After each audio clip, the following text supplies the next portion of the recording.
Right. Yo, blessed love. This is Max the Breeze. It's time for the lions to tell them own story. See? God bless. Blessed love. Yes, I. Lion Voice Network. Amina, the time has come for the lioness to tell our own story. No surrender, no retreat, we are Jaja soldier. Rougher than the streets, tougher than a boulder. Bigging up Lamb's voice. Now put it, I Jalifa said that. This is the Abyssinians. The time has come for the lions to tell our own story. This is The Lion's Voice.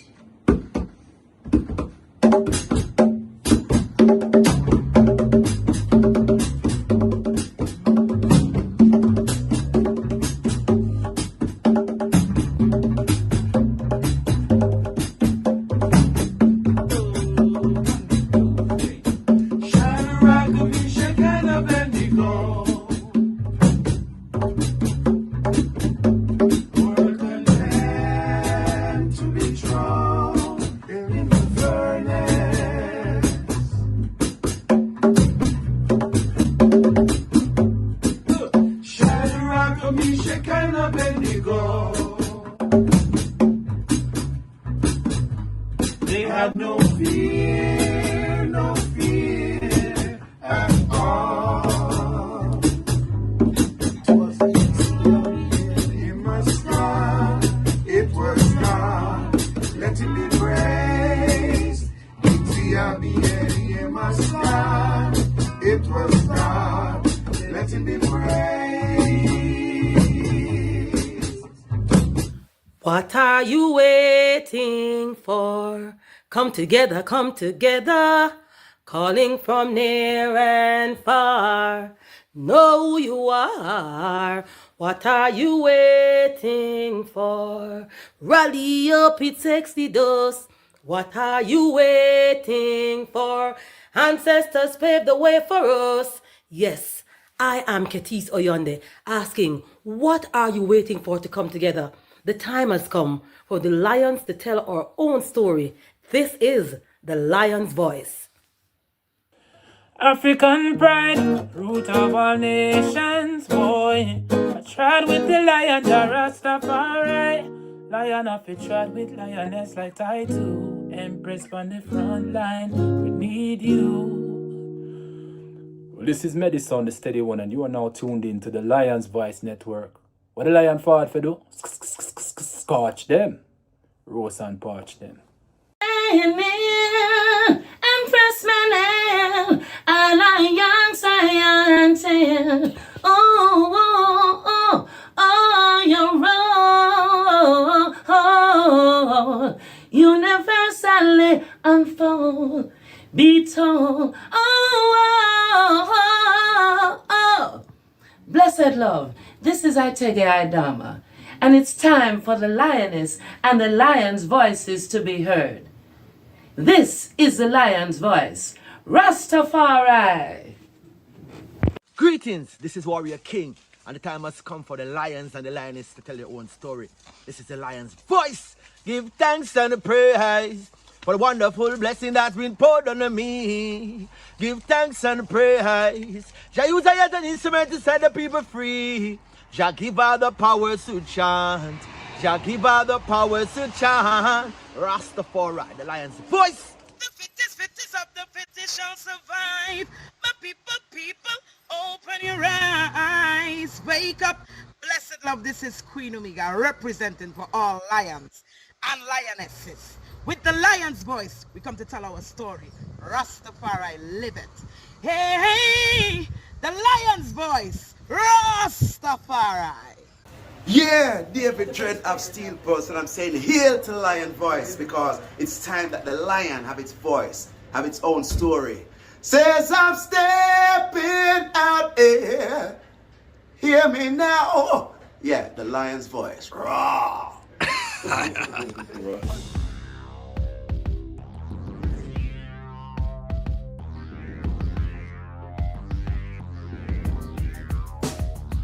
Well, lion voice, tell them that's the people first choice. Lion voice, make the lioness them feel nice. Lion voice, with the lion cubs we sacrifice. Lion voice, got to show the people them the life. Lion voice.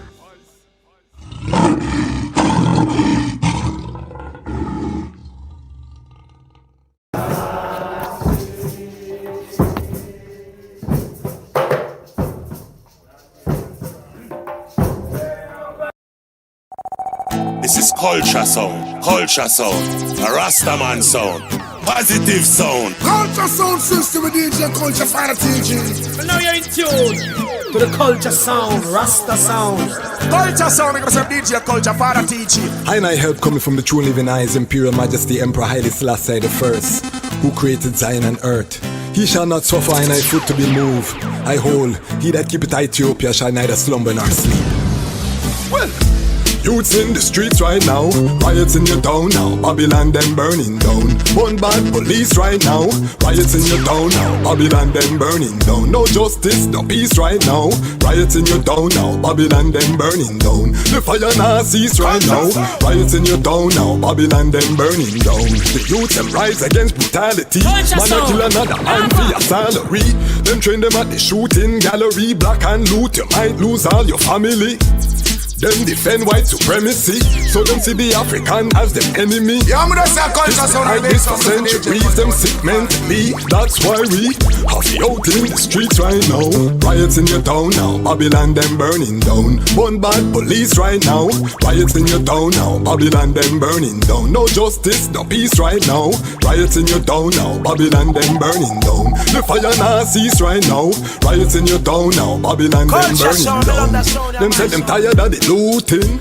iRoots Records, an online shop for reggae and dub vinyl, CDs and Rastafari books. Rastafari owned and operated for over 15 years. We ship worldwide. We have many titles from Frontline Publications in stock. We have 50 plus Akabeka Midnight titles, which we believe is the most of any shop in the world.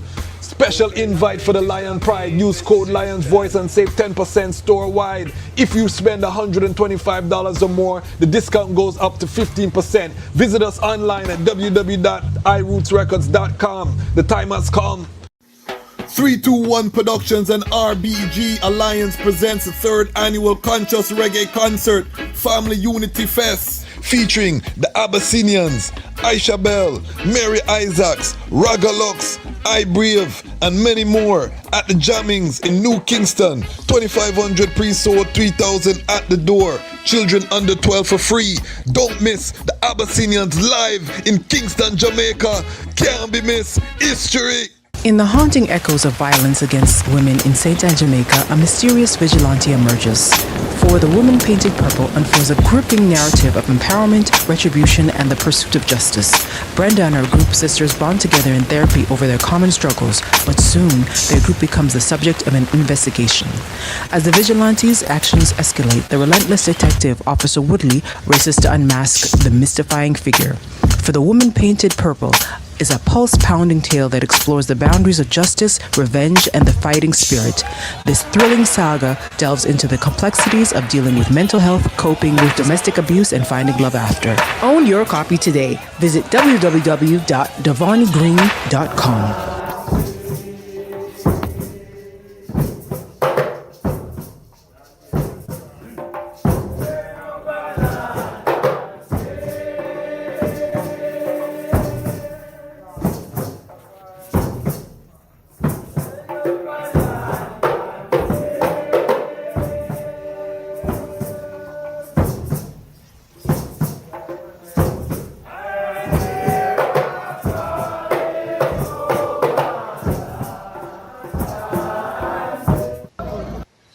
Greetings in that divine name of His Imperial Majesty, Emperor Haile Selassie I the First. Glory and honor in the name of his chosen queen, Empress Waziri Menen. My name is Kwasi Bansu, aka the Chazmatch Kwasi, aka Ras Kwasi, aka the Reading Ras, aka the Pan-African Happy Man. I'm a creative industry attorney. I'm an author. I'm an artist. I'm an actionist. And right now, I am the host of Lion Talk Live. Welcome to Lion Talk Live, and welcome to the Lion Voice Network, where the lions are telling our own story. Tonight, we have a special pop-up episode, major guest. This is one of the signs you know that your boss is when you have certain people on your platform. You know what I mean? And anyone watching from the DMV, DC, Maryland, Virginia knows that when we bring on these guests, we have arrived because this guest is one of the prominent names. If you are in the Caribbean community, Washington, DC, Maryland, Virginia, and I say, Peppy, and you look for me like you don't really understand. I have to kind of look for you like, okay, you don't really know what I'm going boy. You know what I mean? That is how this guest is. Is one of them guests there. You know what I mean? You don't know Peppy. I don't know what to tell you. You know what I mean? But she has been a pillar in terms of positive work. She is doing some powerful work in Ghana. She's going to be installed as a Queen Mother. She has a long string of work in the nonprofit sector, yoga instructor. We're going to go on a journey tonight. This is just becoming love the item. Why me do these pop-up episodes? Because this is brata. We could charge you 6 figures for just hear this talk, but we decide to just waive the fee because one perfect love. Big up to everyone watching live, to the hundreds who will watch on the replay. Big up yourself, same speed. Before we bring forward our guests, let me just big up the greatest online community on the planet Earth. Remember me say that without apology. The Lion Pride. If you subscribe, you're part of the Lion Pride. Medina, Simple Island Life. I see the eye in the comments from early. And I just want to say I really appreciate the Eye's addition to the Lion Pride family. The Eye come with a whole heap of value and strength. So I just want to let the Eye know you are seen and we love the Eye. Raja Daja, big up yourself. We have a Jamaica national for you tonight. I don't even know what you're talking about, Raja Daja, but we have a Jamaica national here tonight. So maybe she can check. And she plug in. I'm not plugging with the Jamaica diaspora too much, I'm more Rastafari. My guest tonight is very well plugged in, so maybe she can tell us what's going on with Jamaica politics and things. So you picked the right night for ask that question, Raja Daja. Big up yourself. Big up all of the Lion Pride across the globe. We are building. We have our town hall meeting coming up this Sunday. We're very excited. 3 nominations. We're going to be giving away our first Lion Voice Network grant for our community workers. We have the Lalabella Institute nominated. We have, Priest Isaac Institute nominated. And we have Mama G nominated. And we're going to be voting. You have to be a member of our Lion Pride on Patreon. That's our paid monthly subscription. We have 53 members currently. We're trying to get to 100. So join us. We want company. And you have to be a member for 3 months to nominate a community worker. And we're nominating every month. We're going to give away $100 US. And we're going to ask ones to match that contribution. We are putting in action our philosophy, put capital in the hands of the workers. And, this is our liberation strategy. We don't just want to be coming up here and talking and we're not changing our situation. And I believe that we don't need to reinvent the wheel. We have powerful people doing powerful works. And when you talk to these people, every time is the same thing. They are lacking support. They're lacking capital. So we're going to start with a small example, a proof of concept. We're going to give $100 US to workers anywhere around the world. We'll find them. You will nominate them. We'll vote for them. And again, if you want to be a part of a community of like-minded people that is actually doing the work, not just talking about it, join our Lion Pride on Patreon. We are going to increase the amount as our community increases. So definitely look out. We'll announce that next strong. We have a beautiful guest. Big up yourself, Ras Super, one of our Lion Pride on Patreon, one of our more recent, and a Ubuntu Lion Pride member. I love the community that we're building here online, our virtual family. I love each and every one of the item. We couldn't do it. Have the item watch our video with the Abyssinians, doing very well on the channel. Make sure you check out the Abyssinians, how they're preserving their legacy and also adding new faces to continue the tradition and the harmonies. You see, we've been rinsing it. You know, we're not going to stop do that. Also, Dawe Congo, make sure you check out that episode as well. We have so much. We did a very nice episode on His Majesty's speech to the League of Nations. We'll be welcoming I family, Jerry Small, Bongo Jerry, next Tuesday for a special episode on the 90th anniversary of His Majesty's speech to the League of Nations. So stay tuned for that. We have the Royal Aisha Bell on the platform Wednesday. So look out for that as well. And for the item Uno Jamaica runnings, you go a session and you don't know Aisha Bell, same way me I go look for you, because Aisha, Sister Aisha, is one of our conscious sisters who hold the line, you know, no matter what kind of foolishness I go on down a yard, she's always singing conscious music. We're going to have her on the platform Wednesday. So stay tuned for that. And we just have so much more coming down the pipeline, so much in store. So make sure you tell your brethren, tell your sister that the fastest growing Rastafari platform on the planet, we're coming tough and heavy. July 1st, we start Lidge Tafari month. You know, I wrote a book about the birth of His Imperial Majesty, Haile Selassie's Ethiopia, Rise of the Priestly Warrior Kings. So we'll be doing activations around the book all month of July.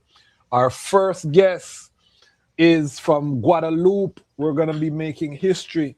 We have a sister from Guadeloupe, our first Guadeloupean. I don't even know if it's a word. That's how fresh the thing is. First Guadeloupean guest.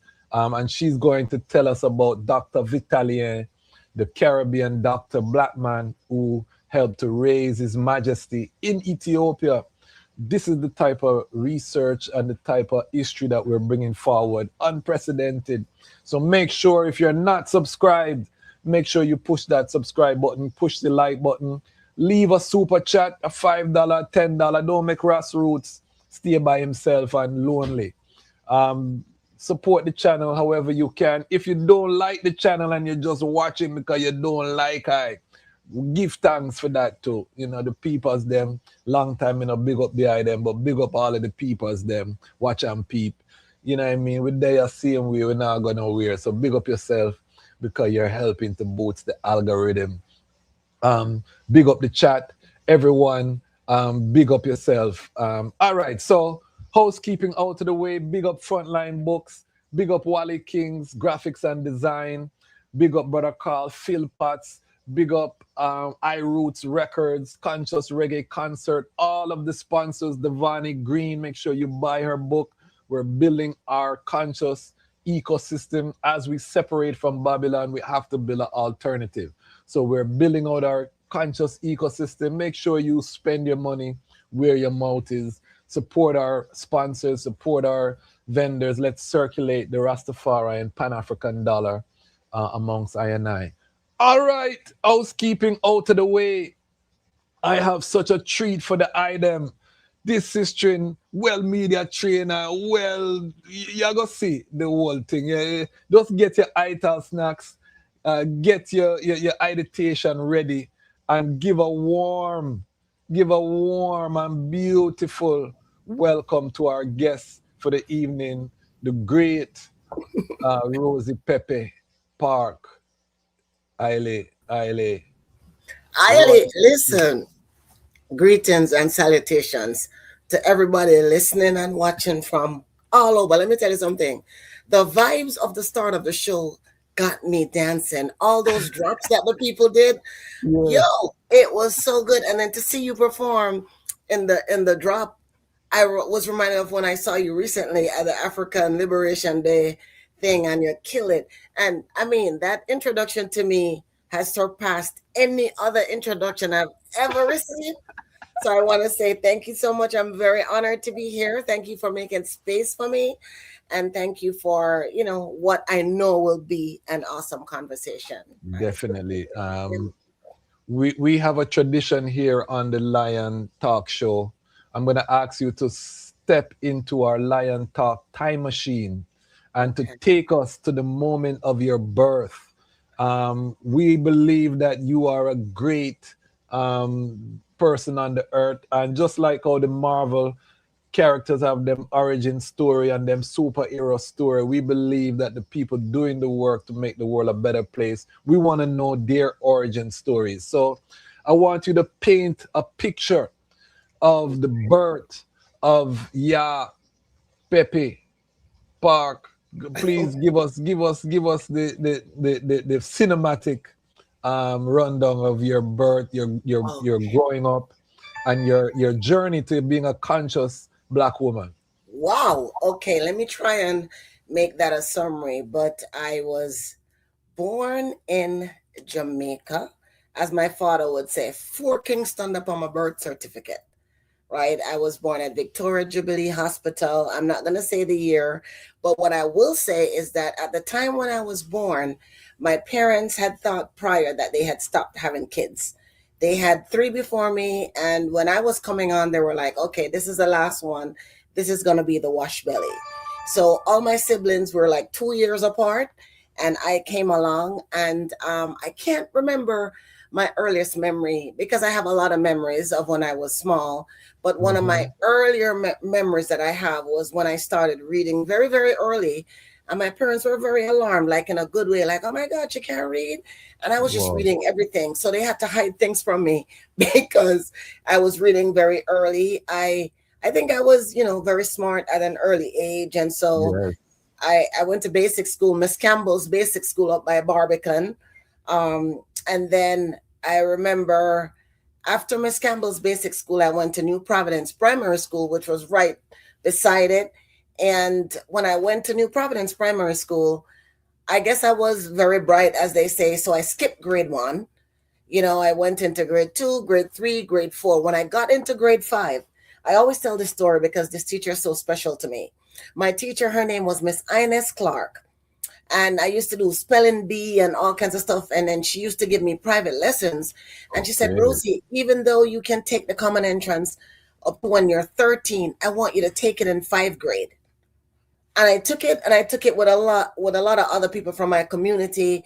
And at the time, I don't think anyone in my community, it's called Lilford Avenue, had actually passed the common entrance. They tell you to pick for the school that you want to go to.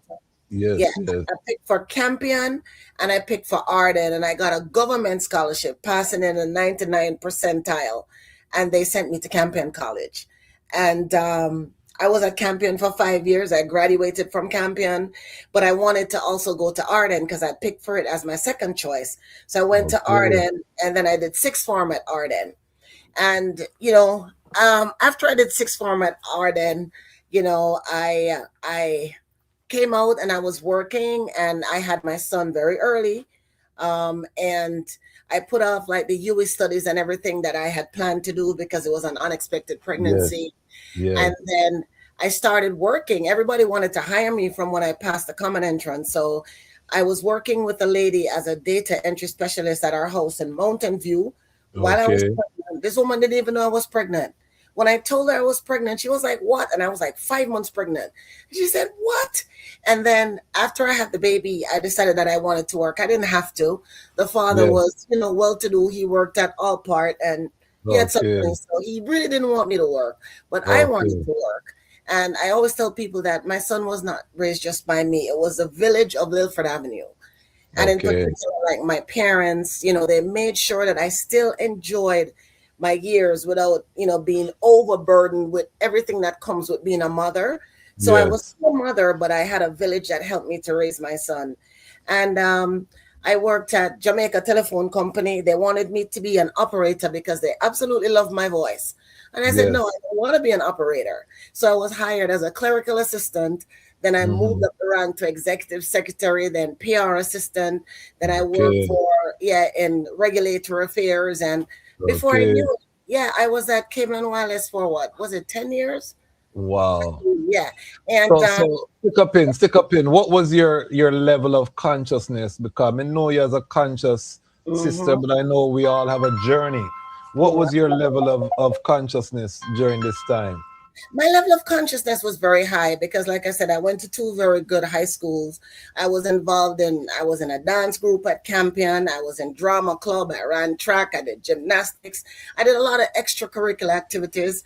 I did food and nutrition as a cooking class because in my house, it was anybody who come home first cook, Yes. So I learned to cook like from my house, but I learned gourmet cooking from like doing food and nutrition classes. I was very intrigued, with Marcus Garvey. Like he was my favorite hero growing up. Not obviously because she was a female, but I really Yes. like Marcus Garvey and some of the things that we read about in school. Because in Jamaica, we knew all about our heroes and the contributions they made.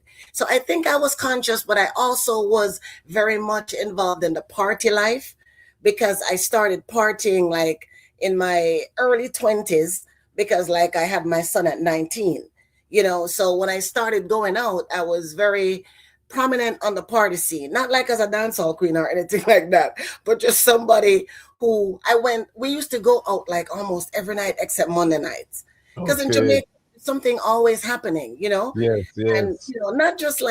it's not just like dance hall, like concerts and plays. I went to a lot of plays at Little Theatre and Ward Theatre, and I had friends who Yes. were actresses, and I did a little acting myself, and I did some Right. stints on the radio. So I was very Plug in. You plug yeah, in. You yeah, don't know I how was to be plugged in. any other way. You don't know Yeah. how to be any other way. I You just know it's in my DNA. I was on Ring Ding as a little kid.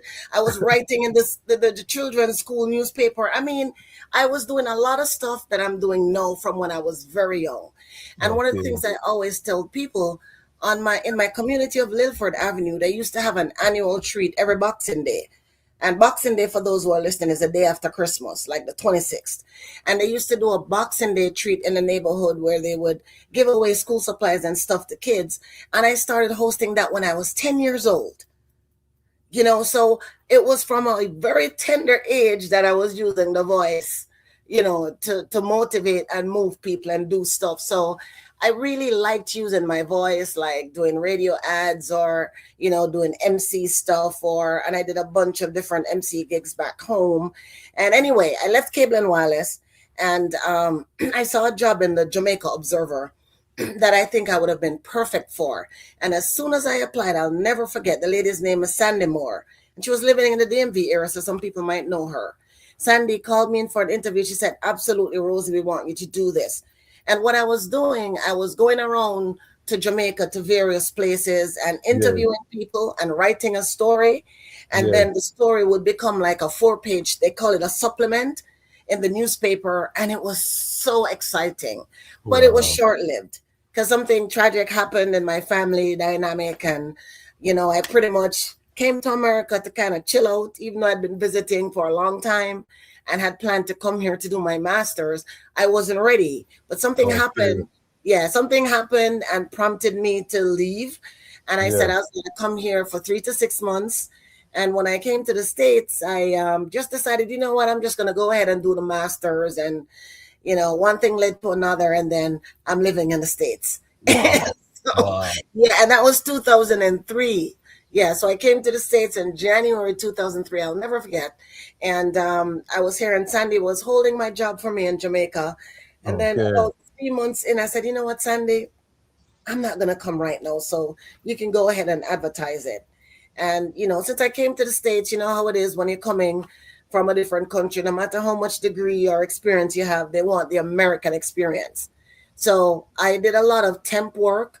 And I went to a job fair, met this lady, and she saw me and she was like, "Oh, you're so attractive and you speak very well. I think you should come and work as a teller." And I said, "I don't want to work as a teller." And she said, "Well, the only other position I have is a relationship manager, but it's so difficult to pass the exam. And, 1% pass." I said, "I'll pass the exam." Hot. And I did the exam and kill it. She was, what? So I worked at SunTrust Bank for a while, and then one of the agencies that I had temp for, they got a big contract from NIH, and they were very Yes. impressed with what I did before. And Peggy Van Ness, that's her name. She called me. She said, "Rosie, you worked so well when you were here, and we have this grant, and we have this position that we'd love for you to do." And it was a scholarship manager, and I was in charge of like this HIV/AIDS conference that was going to be held in Yes. Alaska. And Yes. so I said, "Okay, I can do it." And she said, "Well, what do you want for your salary?" And I just told her a number, and she said, "Done." And yeah, she said, "We want you to start next week. So you got to resign and you got to come because we're sending you to Oakland for the first meeting." And it was such a great job. I was there for almost 2 years, and then the contract ended and they wanted to keep me. So they were trying to give me some other jobs, but I wasn't feeling it. And, you know, the Yes. Yes. entrepreneurial spirit was kicking in at that time. So Yes. that's when I branched out and started Caribbean Rhythms. And I Yes. started that in 2005. And as I'm talking about Caribbean Rhythms, I want to pause really quickly before I forget. So, those of you in the DMV who know anything about Zanzibar on the waterfront, Yes. Give me the you history. know, Give me some history, Peppy. Zanzibar on the waterfront was one of them big time clubs and social hanging out spot. It had 3 levels, and it was right there on the waterfront before they tore it down and built all those things by the wharf. And Darian Green, and I can't remember the name of the guy from Africa, they used to run it. Dr. Darian Green. And when I started Caribbean Rhythms, I started first at a club called Vida. And then I met Darian and I said, Darian, I have this monthly networking event that I'm doing for mature professionals. I don't see anything like this in the area. And I want to do live performances and bring sponsors and just, a nice mature kind of thing every third Thursday. And Darian said, yes. And I said, I don't have any money to rent the space. You can take the food on the bar and I'll take the door. He said, sold. And I was doing that every third Thursday for about 4 years. And Dr. Darian Green was the person who believed in the vision and said, come, Peppy. And so if you guys didn't hear it, he passed on yesterday. He was ill and Okay. passed. And Condolences. it's just, I mean, let me tell you, that's something that mashed me up yesterday big time. Yeah. Wow. So just send up some condolences. I know that a giant tree has fallen and that man did so Yes. much culture in the DMV area and Yes. beyond. Yes. And, Stick a pin because I want to we're going very rapidly, but you're a perfect person to have so many reasonings with because you're so eclectic. You talked about the party scene. Partying is a part of any people's culture. I grew up in Toronto, Canada in the 90s, 90s dancehall meant a lot to I in the diaspora. You were there in Kingston, Jamaica. Talk to me about what it was like. What were the 90s like in Jamaica dancehall? What was the culture? What is the difference that you see? What is happening today? Okay, so yes, I started partying in the 90s. And let me tell you, we used to go to House of Leo, like almost, I think it was Thursday night. They used to have a big thing out by the airport roundabout road, right? That's where we used to go. I visited like the Rock Club because by that time I was living up in Havendale, back from Lilford Avenue. And we went to the beach and they had the parties at Hellshaw. Like everything. Jamaica is so ripe with talent and entertainment that you cannot be bored even if they paid you. And I was very entrenched in the culture because I knew a lot of the entertainers because in Jamaica you kind of know everybody. They're not bougie. A lot of them converge in Kingston. I used to go to Derek Harriot's radio station. I'm not radio station, record store up in Hertfordshire right there. So for years, I still connect whenever I go to Jamaica. So, and my parents were very much into music. And I tell the story that I lived next door to a place where they used to have the 12 Tribe of Israel dance once a month. They used to alternate it between Miss Lopez's house right beside where we lived and off of Old Hope Road close to Bob Marley Museum. So I was getting the culture from every angle. The Rastafarian culture, the 12 Tribe culture, the dancehall culture, all of the culture that mix up. And let me tell you, It was Wow. nice. It was special. I mean, I always say I had the best childhood. I would never have traded growing up in Jamaica for anything. And I grew up in Jamaica. I mean, when I left Jamaica, I was a big woman. You know, I wasn't a kid. So I spent my Yes. formative years and all my years. I went to high school in Jamaica. Yes. I worked in Yes. Jamaica for a long time. So I'm a real yardie. I never came here when I was a kid, even though I Yes. used to travel back and forth. But I Yes. lived in the culture. Diana King lived next door to us. We used to run up and down with Richie Stevens and Lady Patra. I mean, just like I can write Yes. a book about all these people who, you know, I met. I had the good fortune of meeting Garnet Silk before he died. It's like Yes. Dennis Brown used to come to a hotel close to the road that I used to live, and we used to go over there when we know he was there. Like, I'm just saying, the access to these Yes. people was just there. And so the difference is now I'm living in the States. These people are in Jamaica. There's a Yes. Yes. new buildup of you know, actors on that scene.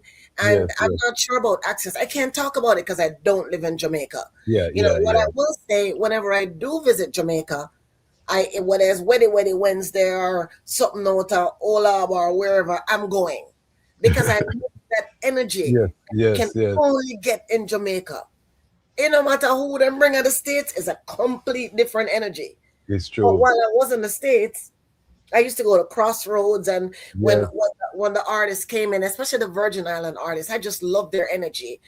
Anybody who come and is live music and is reggae, me dead. Yeah. And I mean, Yeah. up to this day, I mean, live music is just a piece of me.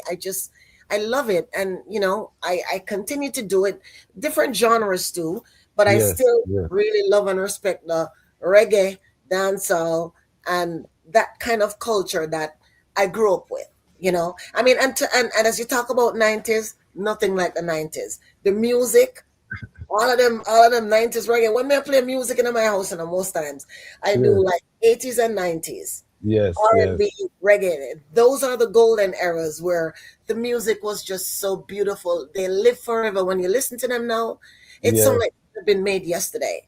It's You know, true. so yeah, so I love the culture, and you know, entertainment is in my blood. So, you know, I do like to be a part of these events in any shape or form, whether I'm planning it, whether I'm the MC, whether I'm an attendee, you know, I Yeah. just want to be a part of it because I just love it. Yeah.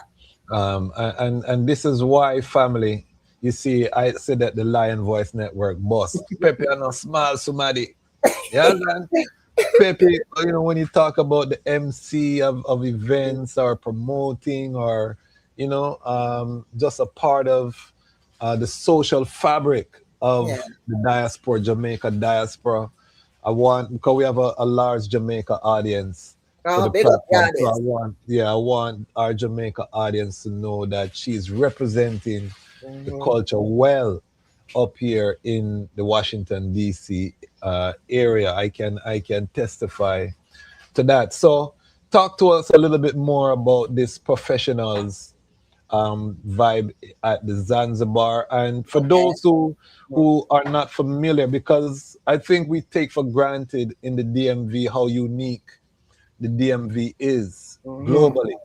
You know, those of us who have lived other places and come here, I think we have a little bit more appreciation because the concentration of black professionals and people who are just on top of them things, you know what I mean, Yeah, in man. terms of that corporate vibe, or that just, you know, well-to-do, wealthy, you know, you will see neighborhoods with pure mansion and it's not one white face, it's just mere black people, You are. you know, and generations, you know what I mean? It's not like one or two, you know, these are people. And for me, coming even from Toronto, because Mhm. I didn't even know really about uptown Jamaica till I came to Washington, D.C. at Howard, you know. Mhm.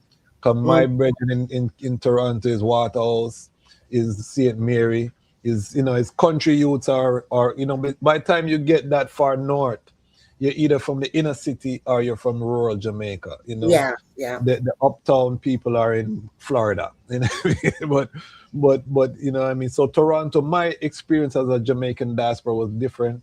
We came in the dance hall, you know, basement parties, and you know what I mean, sound system, sound clash culture was very big when I Mhm. was in high school. and we were, the yard man, them a keep the culture in our little group. The reason I say that now is because I want the eye to explain when you're setting a platform for networking, the type of people that are coming together, because this is not just Caribbean people. Yeah. It's going to be African, it's Black American, it's, because we're going to get into the Pan-African work that you do. Mm-hmm. Right? Okay. Look at I as a Pan-Africanist. Yes. So I just want to set the table. So explain this Zanzibar event, why it was important, and the kind of work, your vision for bringing these professionals together. Okay, so every time I talk about Caribbean rhythms, I have to talk about Marco Forbes, right? He was managing a club off of New York Avenue called Mirrors, and my girlfriend, who worked for one of the congresswomen, took me there one night and introduced me to Marco. And Marco was like, "Are you on the air? Are you, do you do radio? Do you do TV? Whatever." He was fascinated by my presence and whatever. And I said, "Well, no, I'm just stepping into this space, based on some personal stuff. So I'm really just stepping in a space. So I'm going around and visiting clubs to try to figure out where I could start something." And he said, "I want us to do something together." And then we met and we started brainstorming. And I'm like, "Well, what's missing in the area? I mean, I want to go to places where I meet different people from different age ranges and background. And I know very educated people are in this area." And then we started saying, let's do a networking thing. And I said, I don't want it to be a dancehall thing. I want it to be wholesome. I want to include, spoken word and jazz and R&B and all of that stuff and just different things. And then we came up with a concept of Caribbean Rhythms, which will be a monthly networking event for professionals. And so after we had the first one, which was a launch event, big up DJ Spider, who was my first DJ when I did that. He's deceased now. Rest in peace, DJ Spider. Yeah. Yeah, man. Big up DJ Spider. Yeah. Foundation. DJ Spider was the DJ. I met DJ Spider for the first time at that event, and he was there with this brethren named Inferno. They're both from Barbados. And then Inferno and I were, just kind of vibing the whole night. And he was telling me that he wanted to do, he's an artist. He wanted to come out. And he's like, "Have you ever done any publicist work?" I said, "Yeah." And he said, "Let's talk." So Marco said to me that, "You know what, Rosie, I've decided that I'm moving from the area. I'm going to Florida. And you know what? You're kind of on your own." And I'm, yo, dude, I invested so much money because we bought all kinds of stuff and sexy up the thing. And we wanted it to be different. He said, "I'm sorry, I'm going. You're on your own." I said, "Oh my God." Wow. And so I was very upset, especially because of the monetary investment. And then once I started talking to Inferno and I realized that he wanted like a publicist or someone to help him, I started brainstorming. I started hanging around, and going out with different places and different people on the U Street corridor and other places. And it was just a melting pot for artists. Like DC has so many talented people. Them can sing, them can dance, them can rap, spoken word, play the drums. Yeah. And I was just meeting all of these people and they were gravitating towards me. And then I said, you know what? Before coming to the States, I was told that if you want to do a business, America is a good place. And I said, you know what? I'm going to start my own thing. So I came up with the concept of Peppy Entertainment and Promotions because I wanted to do entertainment. I was going to be a promoter of things and events and whatever. And I launched that company and I kind of revamped the Caribbean Rhythms brand and started doing it now where I'm always going to have a live element. So just like you said, the people with money and the people who don't have a whole heap of money and the people who have a whole heap of money, especially because it was at Zanzibar, which attracted a whole plethora of people. And I could promote there. My events were always very nice. Very good crowd. I had sponsors. People were educating people on financial empowerment. People selling all different products were there. They paid a small sponsorship fee. And we had the sponsors. We celebrated birthdays. It was just really, really, really nice. And then a lot of the DJs like Paul Mack and, Mystic Vibes and those guys heard about me and they started coming to the event. So within like 3 months, I built this network of DJs and artists and, sponsors, and the thing that sell off. And let me tell you, Darian, and I don't know how I can't remember that man's name. they just really made it really nice for me. I got Yes, yes. Gracie was my resident waitress, and she was like Asian, so when they come in, they know they're going to see some beautiful ladies. They're going to hear some good music, they're going to see some talented people, and it was just like $10. And people really loved it, and we did it for a very, very, very long time. And like you said, a lot of the people, like from Howard and other universities, they came, and each one tell one. My assistant, Marielle Pravat, she's from Trinidad, and she was at Howard. So, she used to bring her friends, and it was always a different crew. And that spun into other things that I did with the brand. I started doing a lot of MC work. I met Senghor and Farouk Mohammed, and I dated Heru Foriata, and all of them are in that Pan-African space. Okay, yes, Yeah. yes. And so I just got very, very I was actually hosting the Tony Java, God rest in peace, Tony Java. Yes, He used to do condolences. the DC Reggae Awards or something like that. And Yes. I was hosting it one night, and Heru was there with Senghor, and I'd known Senghor before, and Farouk, and then that whole thing happened, and we started doing some stuff together. And then before I know it, in 2011, I launched. A lot of people don't know this. I did a talk show before it was hip. Now them I call it Okay. podcast. I Okay. started Pep Talk on January 1st, 2011. I Yes. was living in my house in Upper Marlboro at the time, and I Mhm. had a vision to highlight ordinary people with extraordinary stories. And I was Okay. meeting so many people who were so talented, but they weren't getting any promotions. If Yes, you don't know yes. somebody or squeeze some money, them nobody now feature you. So I said, you know what, I want to feature them. So, I'd gone to DCTV and did the production course, and I met Alex from Flemo TV, and I gave him the concept, and he said, absolutely. And we call them pepisodes, right? They're not episodes, they're Hot. pepisodes. Yeah, man. Branding. We did Branding. it was so huge. Yo, let me tell you, when I shipped that to, is it Carib Vision TV? They took it, and that show was being played in every Caribbean island, and a station in Florida, and one in New York. I used to travel and watch myself on TV. And I'm Wow. in the airport, and people like, are you the Pep Talk? I see you up on TV in the bar. I mean, it was good. It wasn't just like the accolades I was getting, who I was promoting. And so I think we did 3 seasons. We ran into some things I don't want to get into that happened, and it could have Yes, yes, gone yes. further. But you know what? God knows why things happen the way they do. But anyway, it's on my other YouTube channel. All the episodes are there, and we had a good run with that. And I'm just saying this to say, it's a lot of things that we've done over the years. Sometimes I forget. I'm like, oh my God, I did do that. I did do that. And I'm not thinking about it. It's just happening because I see a need or a lack, or I'm innovative, and I'm like, this will work. So we've been doing some good works for a long time. I'm gonna toot my own horn. Yeah, we have been. No, We like no. We have to. That's why I give that intro to say that we boss know that we have Peppy on the podcast, because this is not I'll no take small it. thing. If you're watching live, we have Rosie Peppy Parke. We're gonna get to how she went to Ghana. This is a Pan-African story. This is Yes. one of our Pan-African queens in action. She's fundraising for a project that she's doing, so I'm going to ask our audience to also support her financially. Let them know how my things stay. Don't embarrass me, please. You know what I mean? We bring these guests on the platform. We want the global Lion Pride family, $5, $10, whatever you can contribute.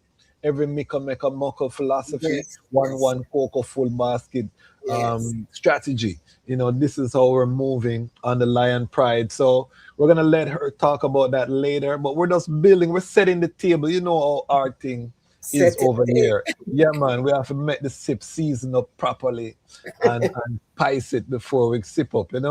So tell us about now that you have become a pioneer in the media space here. Woo. What was the first trip that you made to the continent of Africa, and what was the impetus for you making that trad, and why is that important for you as someone born in Jamaica?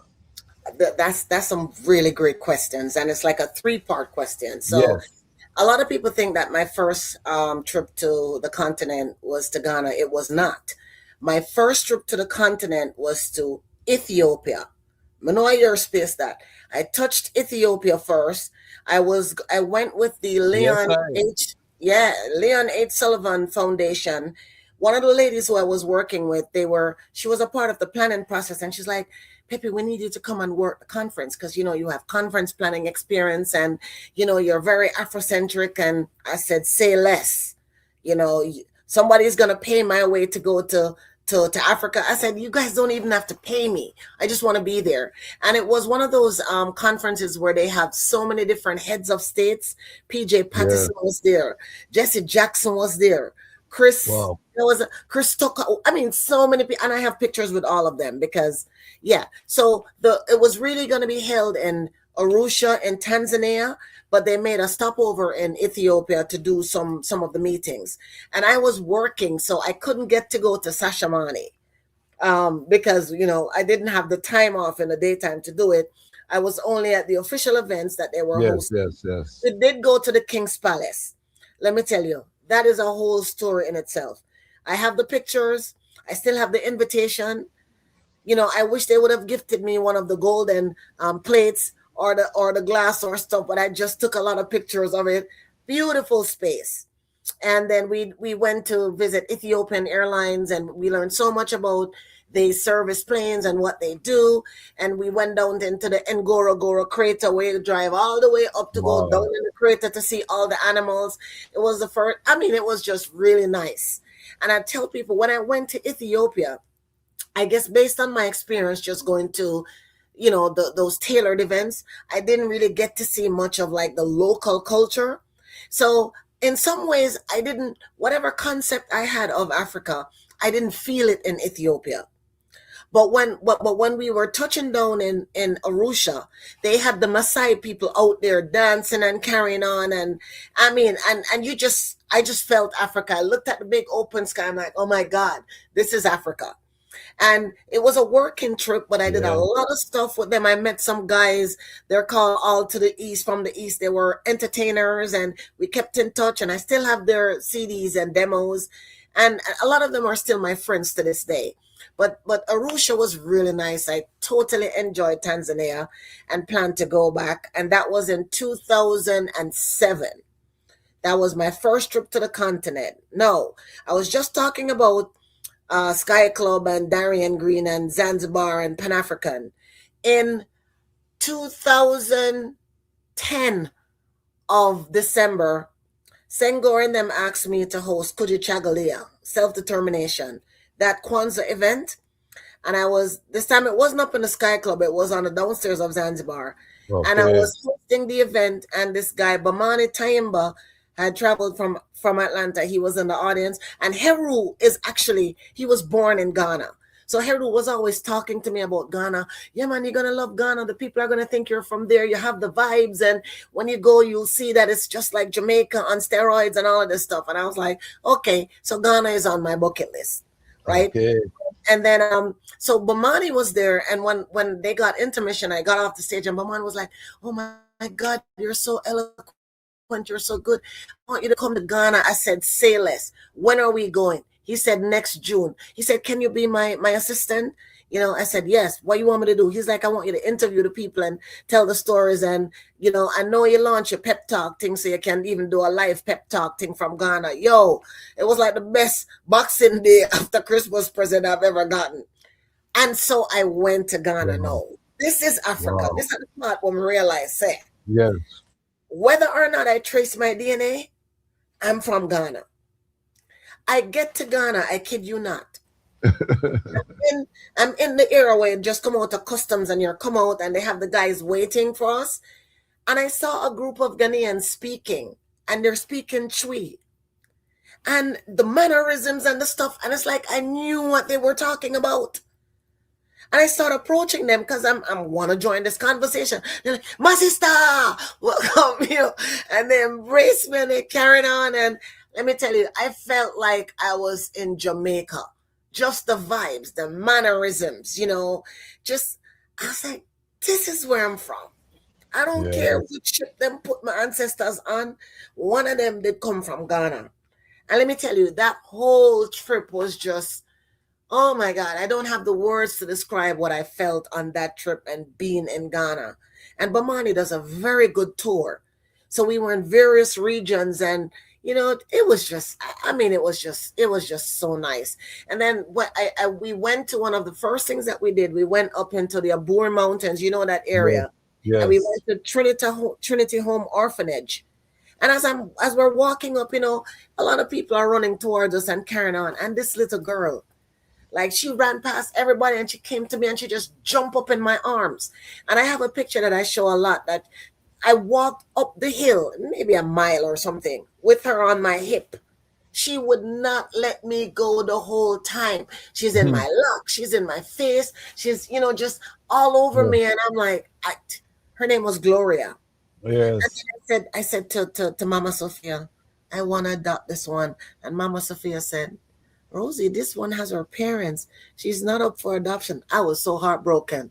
And I didn't want to adopt any other kid. I wanted Gloria, right? I couldn't get her. But I met the parents and we decided that I was going to help her. So I still, supported her. But it was at that moment that I said, you know what? I remember telling my mother when I was 12 that I'm going to adopt a little girl. Because, she used to let us go down to the children's home. Yes. She was very humanitarian in spirit. We had to do stuff like that. When Christmas time, we'll give us stuff what we want, not things that we don't want, because I don't think that's really giving, And we visited them, and I always saw the children with no parents, and and I mean, I had both of my parents. I'm so blessed, and we had everything that we wanted, and definitely everything that we needed, and I was telling Mommy, and she said, you're not going to have kids of your own. I said, it doesn't matter. So when I connected with Gloria, I said, you know what? This is the time. My son is, big enough, so I'm not have to worry about him anymore. This is the and the subsequent trips, it was just building on giving back to the space. And I remember when I conceptualized what I wanted, a nonprofit arm of the business, what I told her was that I wanted to be called the Give Black Foundation. And he said, why would you name it that? You're gonna isolate some of your donors. I said, I'm unapologetic about giving back to blacks. And so I just saw it there. Who no want to give, them can keep their money. And so initially I called it the Give Black Foundation. And then, we'll get to that later. But what I'm saying, that trip to Ghana is what made me really want to do something special. And especially in Ghana. And I've gone to Kenya also. I did some work with Kenya. One of my girlfriends does amazing work in Kenya. And when she was launching her stuff, I went there and I love the kids and I did everything. But I've also given back in Jamaica and other places. So it's not dance a yard before you dance abroad. Dance abroad. Yeah. Do you consider your upbringing middle class or working class? You know what? In Jamaica, we have whole heap of class, We have the lower class, the lower middle class, the upper lower class, the lower middle class. What I will say, in my community that I grew up, we were among the poorest. And when I say poorest, I mean in terms of, what people earned. My mother was a domestic helper and my father was a land surveyor specialist. So, they worked with one of the richest families on the avenue. Okay. So we got a lot of perks by virtue of them working with them. We had everything in our homes before anybody else, even the people who had more money than us, because of our association. And because I was considered, they called me, I didn't say this, like a child prodigy, because the first person on the avenue for pass exam and for go big school campaign, blah, blah, blah. We got a lot of things. They really respected or so I would say I mean, we weren't upper class. We weren't middle class, but we had a lot of class.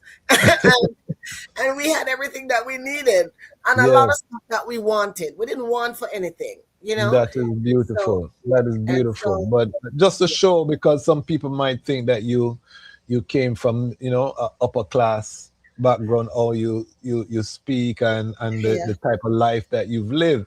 But yeah. I just want to show that it's from humble Very origin. humble beginnings. You Very know. humble beginnings. Like I said, I went to one of the richest schools in Jamaica, where a lot of expat kids were there. Campion Yes. College is the Yes. epitome of out of many one people, Yes. and from my primary school, it was only two of us who passed for Campion, because most of the people who passed for Campion went to prep schools, the rich Yes. people kids, Yes. or Yes. so this a politician kid or whatever. But even in high school, we were popular, because we were involved in a lot of stuff. And I'll tell you, nobody treated me or anybody else in my high school or so like we were poorer than them. I mean, you had the bougie kids and stuff, but I didn't feel that. I tell people all the time, I never felt that I was not good enough or not worthy, or I can't do this or I can't do that, because my parents raised me to know that I can do anything that I want to do. You know, they instilled that in me, and I Yes. Yes. had it in me from a long time. And I'm just like, I'm just going to do what moves me and what I'm passionate about. And if you don't buy into it, that's your business. You do what you want to do, and me do what I want to do. But yeah, Yes. I had a good background and upbringing that has shaped the person who I am now. I'm very educated on paper Yes. and just all street smarts and all of that. And Yeah, man. but I'm also very humble. I'm a true yardie who come from, I wouldn't quite call it a ghetto, but Yes. from a good community. The community Good was a community. mix of, Yes. you know what the community reminds me of? The Mm-hmm. community reminds me of Ward 7, where I worked in a nonprofit sector for 20 Yes. years, where you Yes. have those people who are, uneducated sometimes and very poor. And then you have this one that they're very educated and them have some money. And then you have this one where very, very educated and have enough money. And then you have this one who get the money we don't know where from, but they have the biggest homes. That's the upbringing that I was in. Because it started, we were at number 1 Lilford Avenue, which was the Yeah. board house. And as you go down the street, houses became bigger and with concrete and that sort of stuff. But Yeah. everybody used to come up at one, because that's the bashment did that, Yeah. So Yeah. Yeah. Yeah. all Yeah. my friends who lived in beautiful homes or whatever, big house and whatever, them still used to come, and them never used to act like, anything. So I really like that. Beautiful. Beautiful. Do you know a brethren named Stephen Nolan? That name is very familiar. Steve, he was a part of Roots Underground reggae group. He used to live in DC. I think so. I have to Yes. see a picture. Yeah. Yes, but he's a campionite. That's why I ask you. When did he graduate? He graduated probably like 2000 and no, maybe 99, but he was in the area for a while though. His name sounds familiar. I feel like I Yeah. know him. You A lot of probably other know. Campionites, Yes. like Bruce Byfield. Bruce Mhm. and I were in around the same age. Him and Okay. Kurt Smith used to come in and do some events in DC. Okay. And actually Lisa Waddell Nash, Lisa who owns Jerk Pit, she's a Campanite. Okay. Yeah, Okay. she graduated before me, but she's a Campanite one. A few of them are in the area. Yeah. Yes. But Yes. also when you spoke about Toronto, my elder sister has been living in Toronto since 1986. Okay. Yeah, so I go there all the time. I've been going to Toronto for years. I used to go to Caravana all the time Yes. and do all kinds of stuff in Toronto because I have a lot of friends there as well. Yeah, I grew up going to Caravana. It's very interesting. So talk to me about the project that you are raising funds for. Okay. What is it about, and why is it important today? Okay, so I'm not sure if everybody who's listening or a lot of people know, but I had been gone away for about 4 years due to some illness related stuff, some vaccine stuff. I was poised to go to Ghana and take a group, and then I got vaccine poison, and my life for the last 4 years since late 2021 was just disrupted in every kind of way. So the last time I went to Ghana was November 2019. Yeah, that was what. Yeah, because COVID was 2020, and we were gonna go 2021. So for one, I miss Ghana, and since I started going to Ghana in 2011, every year I've either gone in person myself or fundraised and sent funds over to support kids. Okay, You know, okay. annual education, school supplies, all kinds of stuff.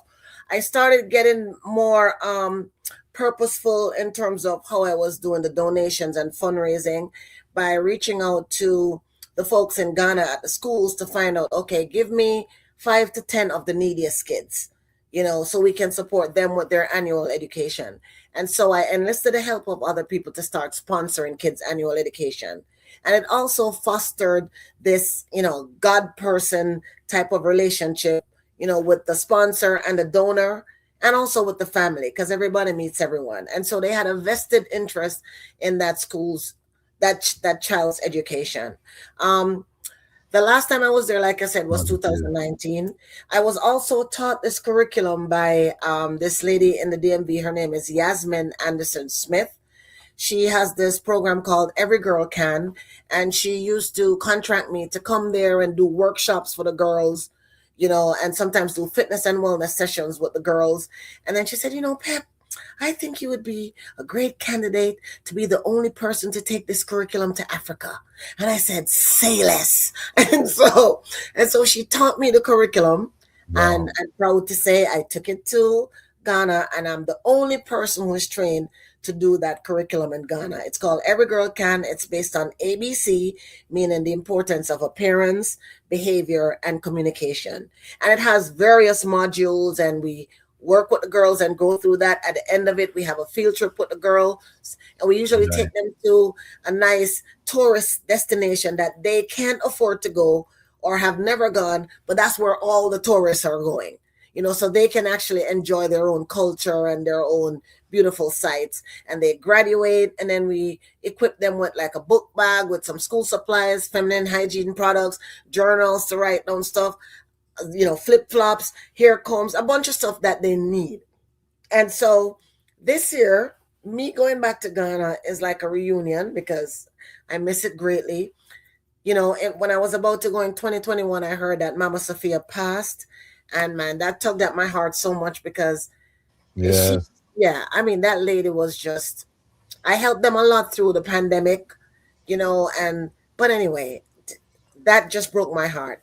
But anyway, I usually do a Ghana fundraiser every year, and I typically try to do it to coincide with my birthday because I've been doing birthday parties for years. And so this year I'm doing it on Sunday, September the 13th. It's going to be the first time I'm having it on a Sunday. It's from 4 to 10 p.m. It's going to be held in Bowie. I'm going to have Libya's son, formerly Jelani Horton of Bamboo Station. He's doing dub now, performing live. Okay. I hosted a album release a few weeks ago, and there was this guy who was a guest performer. I'm say him bad.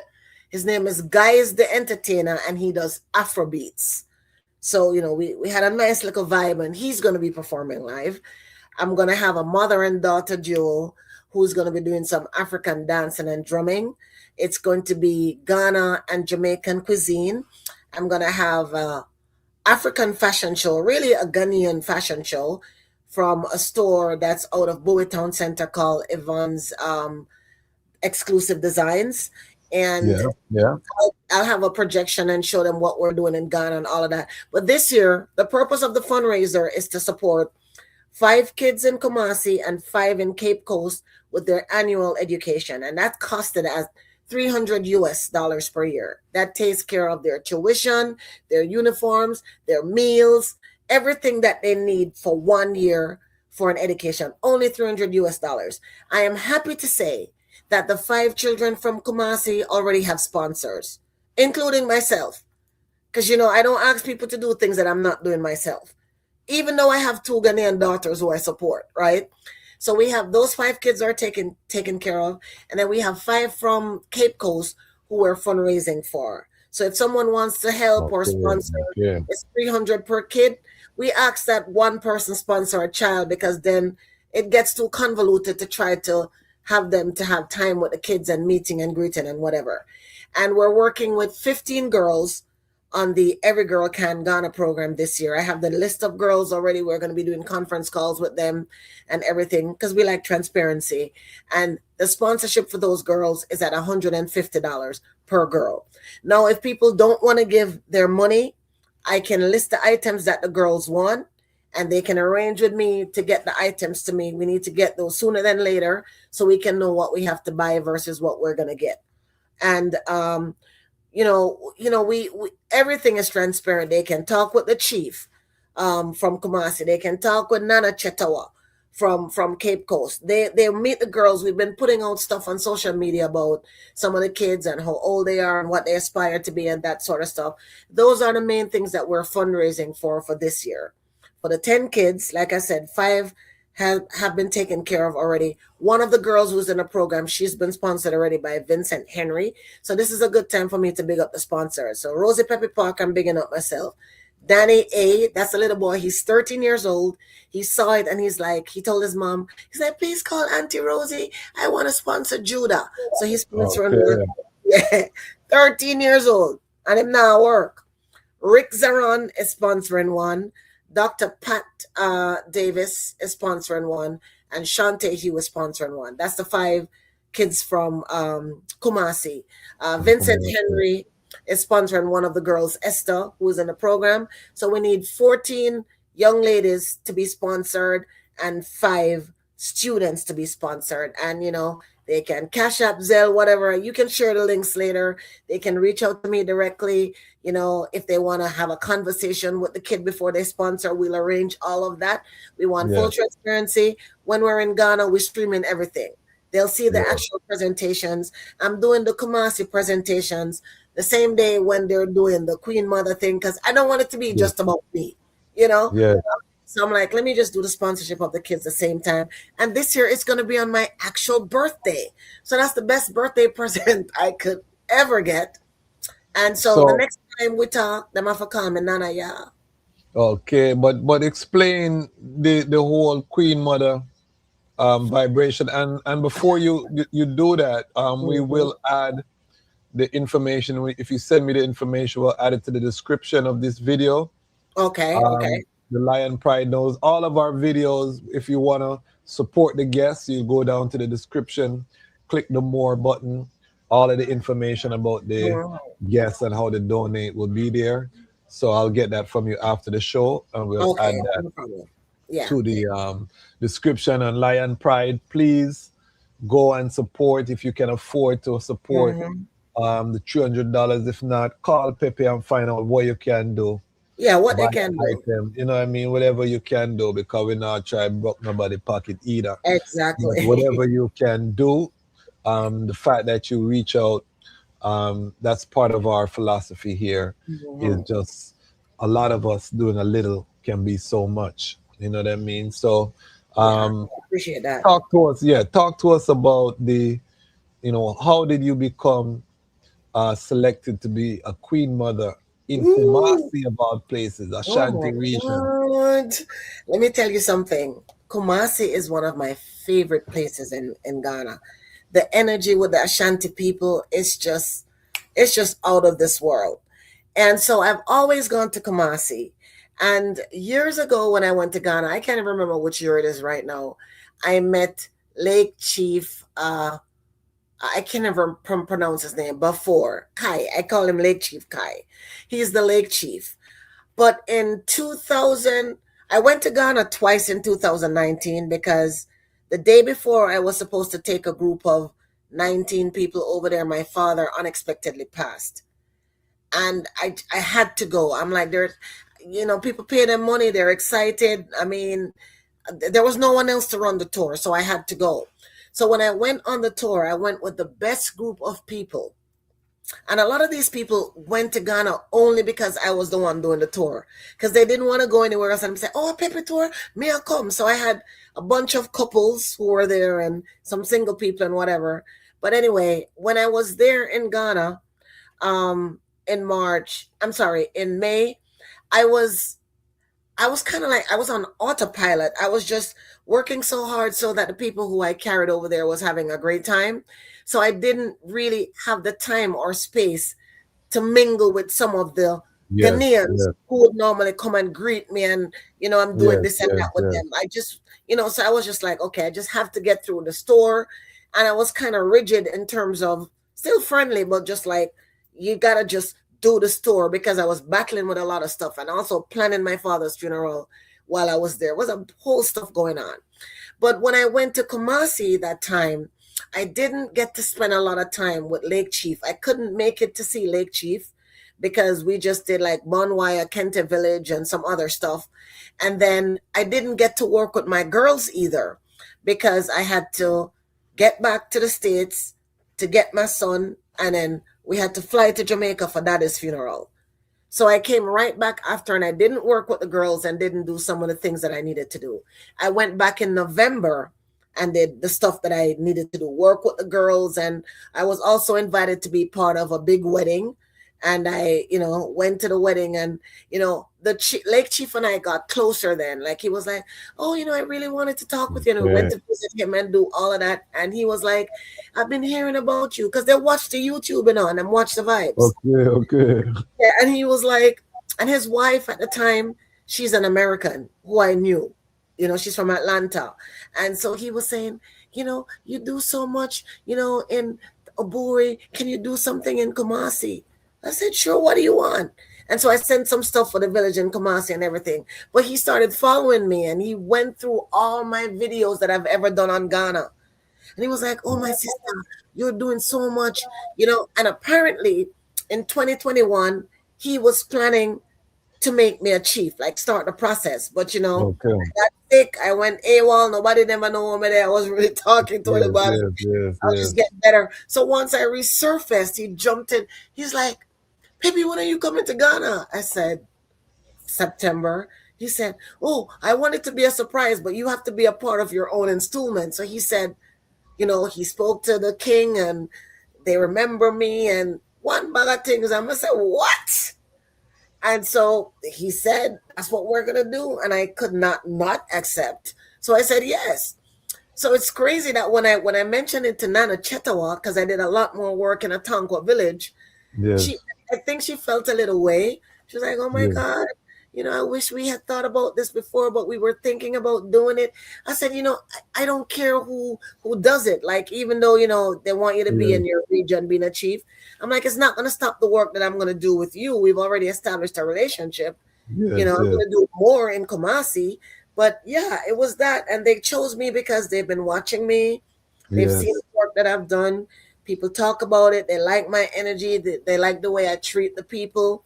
And I'm respectful to the chief and his wives and everybody. And I support them. I even supported one of the chief's staff when he was running for office. Like I did some PSAs for him and okay, fundraising for him and all kinds of stuff. So, I think it's a good honor. I accept it because, I put in the work. And I mean, I don't want to be awarded for anything when I didn't do something. You know what I mean? yes, So yes, I think it's timely. Um, we were able to change stuff around, so it's going to be on my birthday now, and I'm like, that's the best birthday gift ever, and it comes with a lot of responsibilities. yes, Obviously, I it have does. to work in Kumasi. They want me to work also as a development chief because I had some visions for taking the Ya village. I was going to take it to a Tonko, but now it's like dollars and cents, right? And who is going to provide the land space and Yes, yes, not gonna try to rip me off and that sort of stuff because I wanna have a Ya village, an actual Ya village in Ghana. yes. I think this is just the beginning of a lot of stuff. I might be getting my citizenship next year. I don't know. We'll see how it goes. Okay. Yes, But right yes, now, it's being a chief is less important than going to Ghana and doing the works. To be honest with you, yes, because I'm going to do it regardless. I think, being a chief carries a little weight, so I might be able to influence more people who are fascinated by titles. But, be that as it may, it's a really great honor, and I'm truly, truly humbled. How That's how do you feel about the concept of repatriation as a Oh, Pan-Africanist? let me tell you, when the UNIACL had that thing back in the day, and God rest his soul for Farouk Mohammed, when they were talking about how you can get dual citizenship in whatever Yes. African country. I mean, we're from Africa. It should be a given. Just like how they need to give us reparations and stuff, that should be a given that any black person should say, I want to be a citizen of that African country. And it shouldn't be no bells and whistles or whatever. And I think people should realize that, that's where they're from, and try to make Africa, it's a very big continent, make it a priority to go and see without watching the media depict it in a, horrible way and start casting stones without going there and see the beauty that exists. Because I'm telling you, I think if people take the time to visit, especially certain countries, they're going to understand, like in the principle of Sankofa, that this is where I'm from and this is where I should aspire to go. So, I want my little ranch in Ghana, because, I don't see myself living in the States for much longer, quite frankly. Okay. And I'm fortunate because I lived more than half of my life in Jamaica based on my age. Yeah. And I've been in the States for what? 23 years. Yes. And I don't want to do more than 25. Put it that way. Okay. Yeah. I have a vision for 2030, and it involves me living in Ghana. Okay. Serious. I have the same vision. Yes. I have land in Obosomasi. I know Sister Sophia. We used to do work at that orphanage with Habesha from back in the day too. So I'm just here listening and smiling. I mean, I have so many pictures of us being there. So many pictures and videos there all over the YouTube channel. Just hearing her voice. She was such a nice lady. I loved her so much. Yes. And it's amazing that Mama Africa is calling so many people home, because remember, this was very fringe. Now it's hard to meet someone from the Pan-African community who hasn't been to Africa, especially in the DMV. Africa used to be so distant or theoretical, and now we're living in a time when, people are buying land, they're actively going there. Most of the practitioners of the different traditions, they go to Africa to learn the tradition. There's a lot of back and forth that's happening. So I'm so happy to hear that you have plans to relocate. We have a question here. Hold on. Roger Dodger is asking, wonder if Sistia has seen the royal rules of Ohio of the Akayem Kum sisters, daughters of the royal descendants from two of Ghana's richest, most influential kingdoms. No, I haven't seen it, but please send the link. I'll definitely check it out. I'm looking at that name, and the reason why I'm looking at that name, I was going to say something about my enstoolment. Yes. So the name that I have, Jesse, I got that name in 2012 on the grounds of One Africa. When we did a naming ceremony. And, the first name, if you know anything about Ghanaian names, it's pretty much the day that you were born. So, Kwasi, you were born on a Sunday. Yeah, I was born on a Thursday. The name Jesse, everybody was giving me all kinds of names. They wanted to name me a name that means royalty, just a whole bunch of names. And some of those names, I thought it was a little pompous. And I'm like, I'm not going to name myself royalty. You know what I mean? So I went to, it was in Cape Coast that I was. And this guy came over to me and he's like, my sister, you're Fanti. And he started saying, I said, they said I was Ashanti when I was in Kumasi. And now I'm Fanti. But you know what? I'll take it. And he said, I have a name for you. I said, what name? He said, Jesse. I said, what? He said, Jesse. I said, Jesse? He's like, no, Jesse. Just Jesse. It's the Y is silent. People say Jesse. The Y is silent, but it's like Jesse. So the A sounds like the A and the E, right? Okay. Almost like Jesse, but not Jesse. Jesse. And I said, what does it mean? He says, it means wonderful one. I said, take it. I said, done. We're done. We're not looking for no more name. Know about the place. So my name is Wonderful One, born on a Thursday. And I said, that really fits me. I like that. Yes. And then a lot of people thought I was actually the Ghanaian author, Ya Jessie, because she wrote a book called Homecoming. And they was like, oh my God, you wrote your book. I'm like, no, mine hasn't come out yet, but it's coming. But anyway, I say this to say that when they are making you a chief, usually the person who is making you a chief, the name that you're going to get comes to them like in a dream or something. So Lake Chief kept saying, you know, are you okay with changing your name? I said, well, I mean, one Africa was Ya Jessie Asantewa, because warrior queen, Yes, you know, yes. and he said, well, the Ya will never change because you're always going to be born on a Thursday. And then he said, but I'm going to give you an enstoolment name. And that's the new name that you're going to go by. So he told it to me so I can practice. I'm practicing to say it properly. I'm not going to say it on the air. No, But, not yet. but yeah, I'll say it after September when it's done. Yes. But Ya Jessie is going to kind of take a back seat, at least the Jessie part of it. I'll always be wonderful, but I probably Yes. won't be using that name anymore.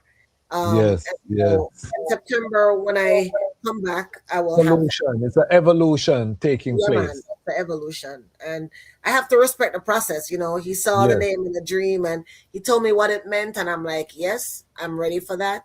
Let's go. So that's coming. Yeah. Okay, okay. I love that. Because there's so much to do on the continent.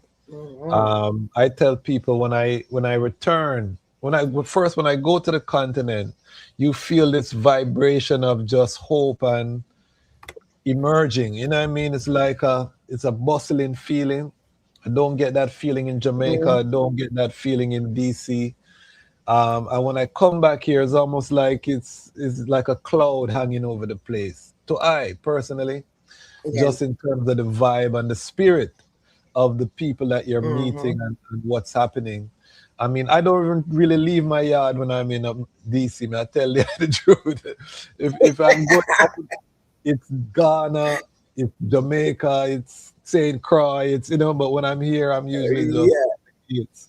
But that being said, though, I really, you know, because my name is Ashanti, Kwasi Osei Bansu, that's my birth name. My last name was Clark, and I dropped off the Clark when I became a man. My father is a Pan-Africanist, and he had a Ghanaian roommate when he went to school.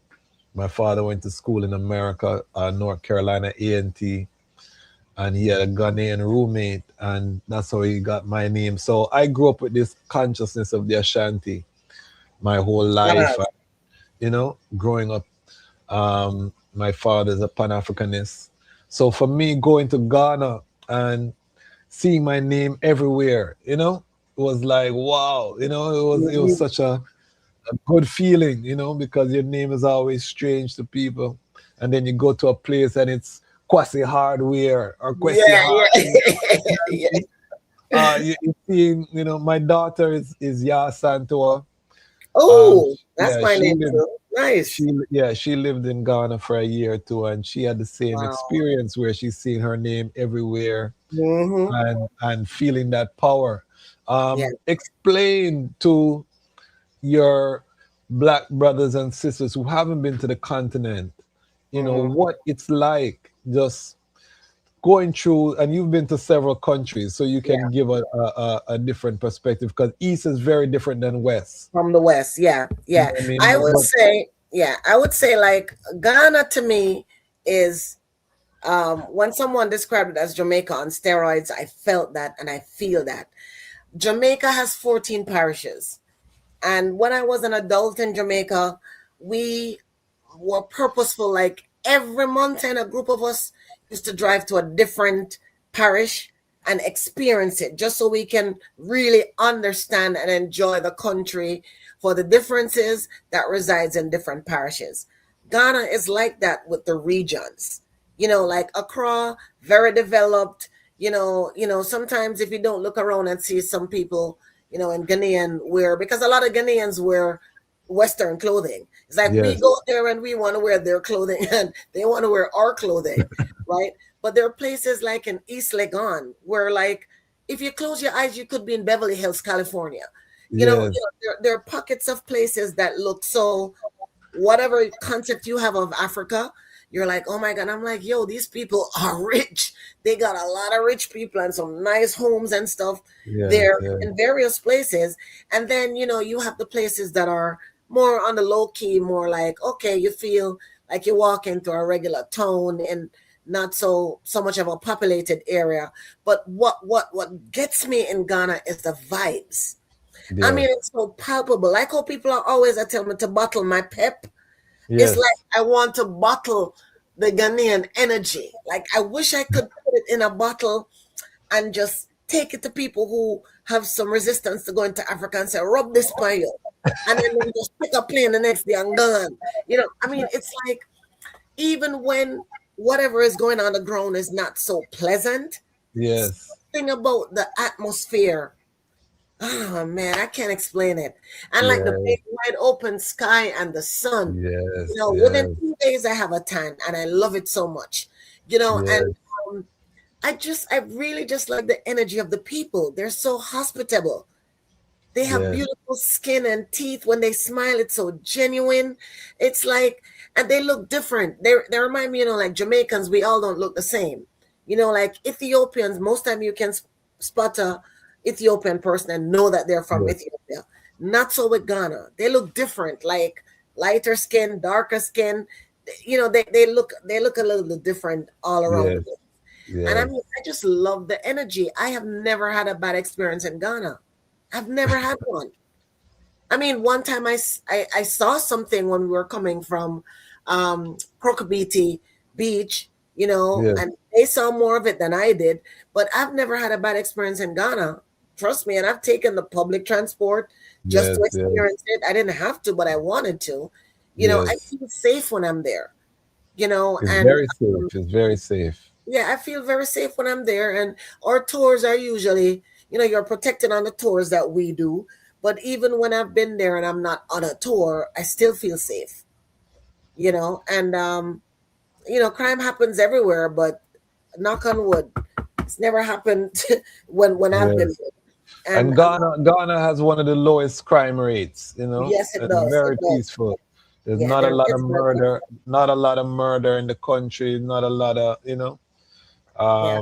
because I checked out these things, and that's one of the draws, I think, why Ghana is so attractive now to the Mm-hmm. diaspora, is because people are going and seeing, okay, there are problems, there are challenges, but crime and violence is not one of them that Not one of is them. prominent. You know what I mean? There's other things. Everywhere you go, you're gonna find scammers. Remember, say Always. Remember, Anansi is from Ghana. People forget that Yeah. Anansi come from Ghana. You know what I mean? Listen, So the similarities with Ghana and Jamaica is yes, astounding. In yes, Jamaica, we say it twice. We say you too moki moki. yes, Ghanaians say 3 times.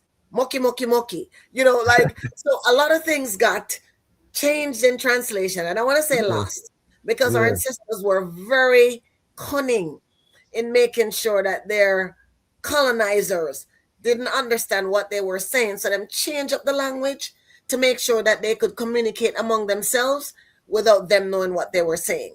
So, you find like so many similarities with like even the food. And like when they say something, I'm like, but we say that in Jamaica. Like they would say crack, crack, crack when they're building, they're doing their house small, small. yeah, A ka, little bit ka. at a time. Yeah. Yes, We say it twice, but I'm telling you, and don't let me get started on the food. yes. Don't let me get started on the food. No, Start on the food, Pepe. Start on the listen, food. let me tell you. Okay, so the first few trips we had like a chef who came to us, because at the time I was like more of the vegetarian persuasion.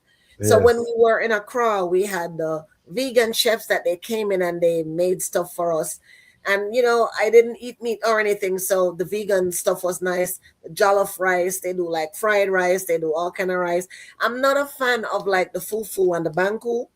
I can't yes, digest it, but give me the pepper soup, give me yes, the red, you know. Yes. There are other stuff that I like, and the cuisine is very varied over there. You know, I mean, Yes. I tell people that back in the day, this had to be 2011, my first trip, the best fish I've ever had. And I've had a lot of fish because I'm always posting my fish videos. Yes. The best fish that I've ever had was at this little club in Ghana, and they had a jerk pan outside because they wanted to do the jerk thing. And it was Yes. a big ass tilapia at the time. I Yes. want to tell you, the dude jerk it up and he put some veggies in it and everything. And the fish was this big. And I was sitting like this. No, I get none. And everybody I try to pick on the fish, but I like the fish head. Man, that thing was so good. Everybody was buying the fish. But I don't eat tilapia anymore, you know, but I'm Yes. telling you, Yes. back in the day, that was 2011. But I love the food so much. I'm afraid of it because within 3 days I put on weight, you know. Okay. And I tell people the best pineapple ever. Yes. Let me tell you, hands down, the Sugar best. loaf. Sugar loaf, they call it. Oh my God, it's so good. It's not even yellow. It's like a beigey color. I eat Yes. that all the time. Trust me. And the mango bigger than my head. Like, you know, I'm bougie mango, you know. Because you know, I Yes. come from Jamaica with all of the best sexy mango there. If I'm Yeah. a Julie, Bombay, East Indian, sweet to come brush me, the occasional Yes. blackie, maybe Yes. a number 11, me no Yes. want. Me no eat common mango. And them mango them I like. And when I Yes. went to Ghana, I had a resistance because I'm like, these big mangoes look like robins. I'm like, I'm not eating it. But when they cut it and slice it, I'm like, Yeah. bring on the mango, bring on the mango. Yeah, but Oh, nice yeah, food. I love it. And I just love the clothing. I mean, I love everything about Ghana. I haven't seen, and I can't say there's something in Ghana that I don't like, honestly. I really Yeah. can't. You know, I love it so much. I love And other African countries, but I yeah. feel like because I spend so much time in Jamaica and I Yes. know Jamaica inside out, I'm on a quest to go to so many regions in Ghana, and it's so big. I haven't been to so many places. I've been to a bunch of them, but like I love the north, like the Volta region. Yes. That's nice. I mean, Kumasi, I really love Kumasi. Cape Coast and stuff, you know, first timers have to go because they have to see those Yes. dungeons that they're trying to Yes. call the castles. And Yes. I love Aburi because it's nice and Yes. cool. It reminds me of Spurtree Hill. Yes. Yes. And Accra is nice. And so the difference between like a Ghana for me and like a Kenya, because when I went to Kenya, I did the whole thing. I wanted to see, I loved Mombasa because it has a lot of Muslims and it's more laid back and it's, Yes. you know, it has a nice energy to it. Like, How do the beaches stack up? How do the beaches can they compare to Negril, Mombasa the beaches? beaches, nah, nice beaches. Nah, nah, nah. No. In fact, I went to 2 beaches in Mombasa Yeah. and I didn't want to swim in the ocean. Okay. I mean, maybe because the water wasn't as clear as I would like it to be or whatever. Yeah. I was just kind of walking on the beach and checking it out. I wasn't inspired to go into the ocean, but a beach Yeah. in Jamaica, I'm never go in. Even Yes, some yes. Florida beaches, I might go in. And then, Yes, I'll go to yes. talk about some of those Caribbean islands. I'm actually going to Dominica in a couple weeks. Okay. And I cannot wait to go in their beaches and rivers because I'm have 365 rivers. Yeah, But the yeah, rivers are the draw in Dominica. I don't think their beaches are the best. yeah, But but the rivers and the waterfalls, I'm and the told. waterfalls, yes. Yeah, yeah. Jamaicans are beach snobs, family. To the global We are family, Jamaica we are are beach beach snobs. snobs because we have some nice beaches there. So and Mhm. varied, different types of Yes. beaches. So Jamaicans will be like that. I mean, I don't go beach or foreign. That's not my thing. I'm not going. I That's walk on the beach, but I might not yeah, swim in the water. exactly. So that's just life. Yeah. So in terms of let me ask this question if you know anything about this before we go on. Okay. This brethren is asking about I hope you address Jamaica's third country nationals TCN transit scheme memorandum of understanding, i.e. U.S. to transfer up to 25 non-Jamaican private prison slaves every 2 weeks. What in the Have you heard of world? that? You know, I read something about that, that Jamaica was okay with them sending back the people who are not citizens. But I know Yeah, that they had been doing that for years, because back in the day, before I was living in the States, back in 1996, one of my brethrens had committed some, it's a different situation. He wasn't living in the States, but he worked with Air Jamaica, and he had committed some kind of crime in the States. And then he yeah, went back into the States. And when he got to the airport, they detained him and sent him right back and said, "You're not coming yeah, in because you did this, blah, blah, blah. It's either you stay, you go prison, and they will deport you, or you go home." And but I did see that. I haven't read much into it, and to be honest with you, sometimes the news that I'm getting from Jamaica is so disturbing that yes. sometimes I just can't bother with it. You It's can't like it bother. Yeah, it's depresses me. overload. It's Yeah, overload sometimes. yeah, Yeah, and however. yeah, and I have And a brother, my big brother, and my younger sister. They still live in Jamaica. So if yeah, anything crucial is happening, they'll yeah, tell they'll me let you through know. They'll WhatsApp. let you know. I'm on Andrew Holness, sites, and sometimes I just can't be bothered. But I did see that news. I didn't Yeah, realize it was 25 per week. I had no idea. yes. That's I crazy. didn't know that. Yeah, I Yeah. didn't know that So I'll either. have to definitely look into that some more. So I'll Google Yeah, that. You can send me that yes, question in my yes, private, along with the definitely. one that the lady shared about the film. And I'll Yes, and also we have to acknowledge, as the brethren said, that Jamaica beaches is a touchy subject right now. why? What's going on? Beach access. Jamaicans, I think there are only like one or two public beaches left on the island. All of the beach, them you have to pay it. There's no public beaches, so it's a big issue Wow. right now. Yeah, it's a big issue. Mm-hmm. I have some brethren who are working on that issue too. We had Kez Nandi, Grammy award-winning artist on the platform. He's part of that movement. So we definitely have to acknowledge that the beach access is an issue, that Yeah. the local people can't get to see their beauty. And one of the things that shocked me, I used to do the Jamaica Music Conference, and we were working with Haile Selassie High School, and for one of our field trips, we had taken the youth them to the beach, and for a lot of those youths, it was their first time seeing the ocean. What?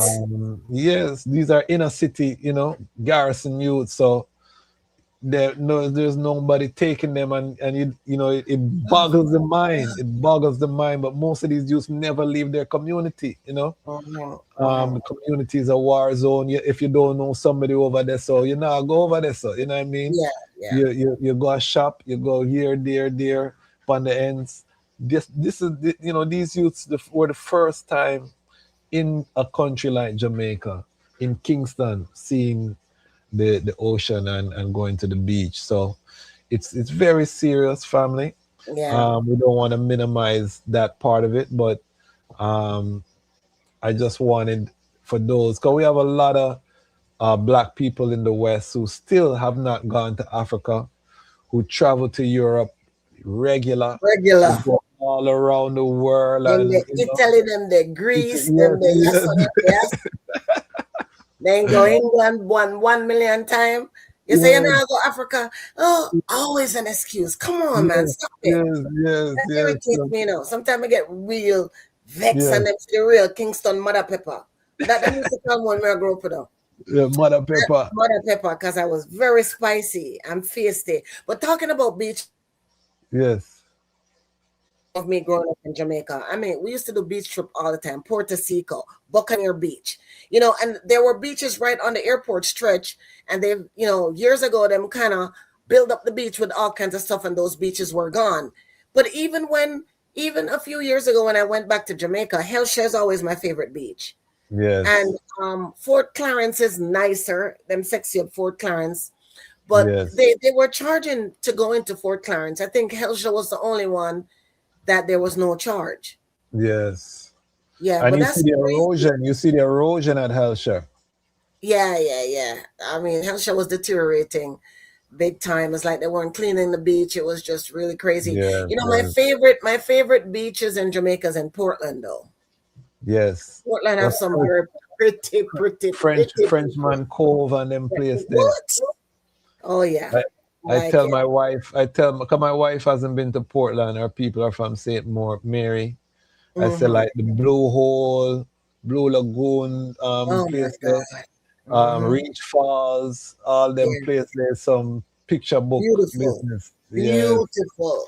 I love Portland. You can go raft. I mean, it's yes, gorgeous. yes, And the beaches over there is a different kind of blue.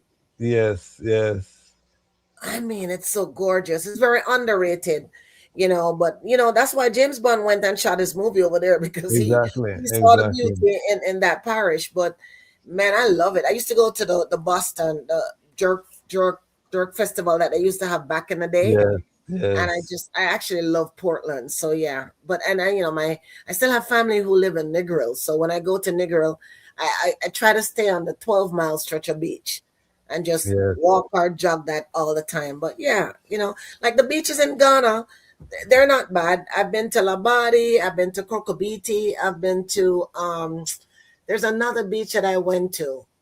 I can't remember the name of it, but Yeah. yeah, them And have a and nice vibe. and they're just getting into beach culture. Beach wasn't very big in Africa Mm-hmm. prior to. Now that the tourism is coming, they're now starting to get more into beach culture, more clean up the beaches. Yeah, You see man. more, activity on the beaches now.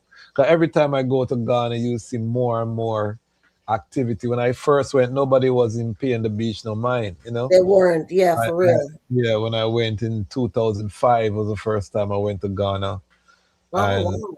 yeah, they weren't paying the beach no mind, but now you see that they have the beach culture Big time. coming up. Yeah, they're realizing the gem that they Mm-hmm. have. But the Atlantic Ocean is very rough. It's not the Caribbean Sea, which is Of why course. they cannot beat the Caribbean. The Caribbean is Yeah. like a fairy tale vibe. And then the other thing about Jamaica, what make Jamaica so special is there's not anything really in the Jamaican bush where I go kill you. Mm-hmm. Africa is a place where you have to know what you do. You know Yeah. what I mean? And, Yeah, yeah. And out there in the bush. certain places in Africa too. Yeah, Like yeah. yeah, different countries have different wildlife and things that you Yes, have to yes. be very I have a good brethren of mine who was bitten by a venomous snake, and What?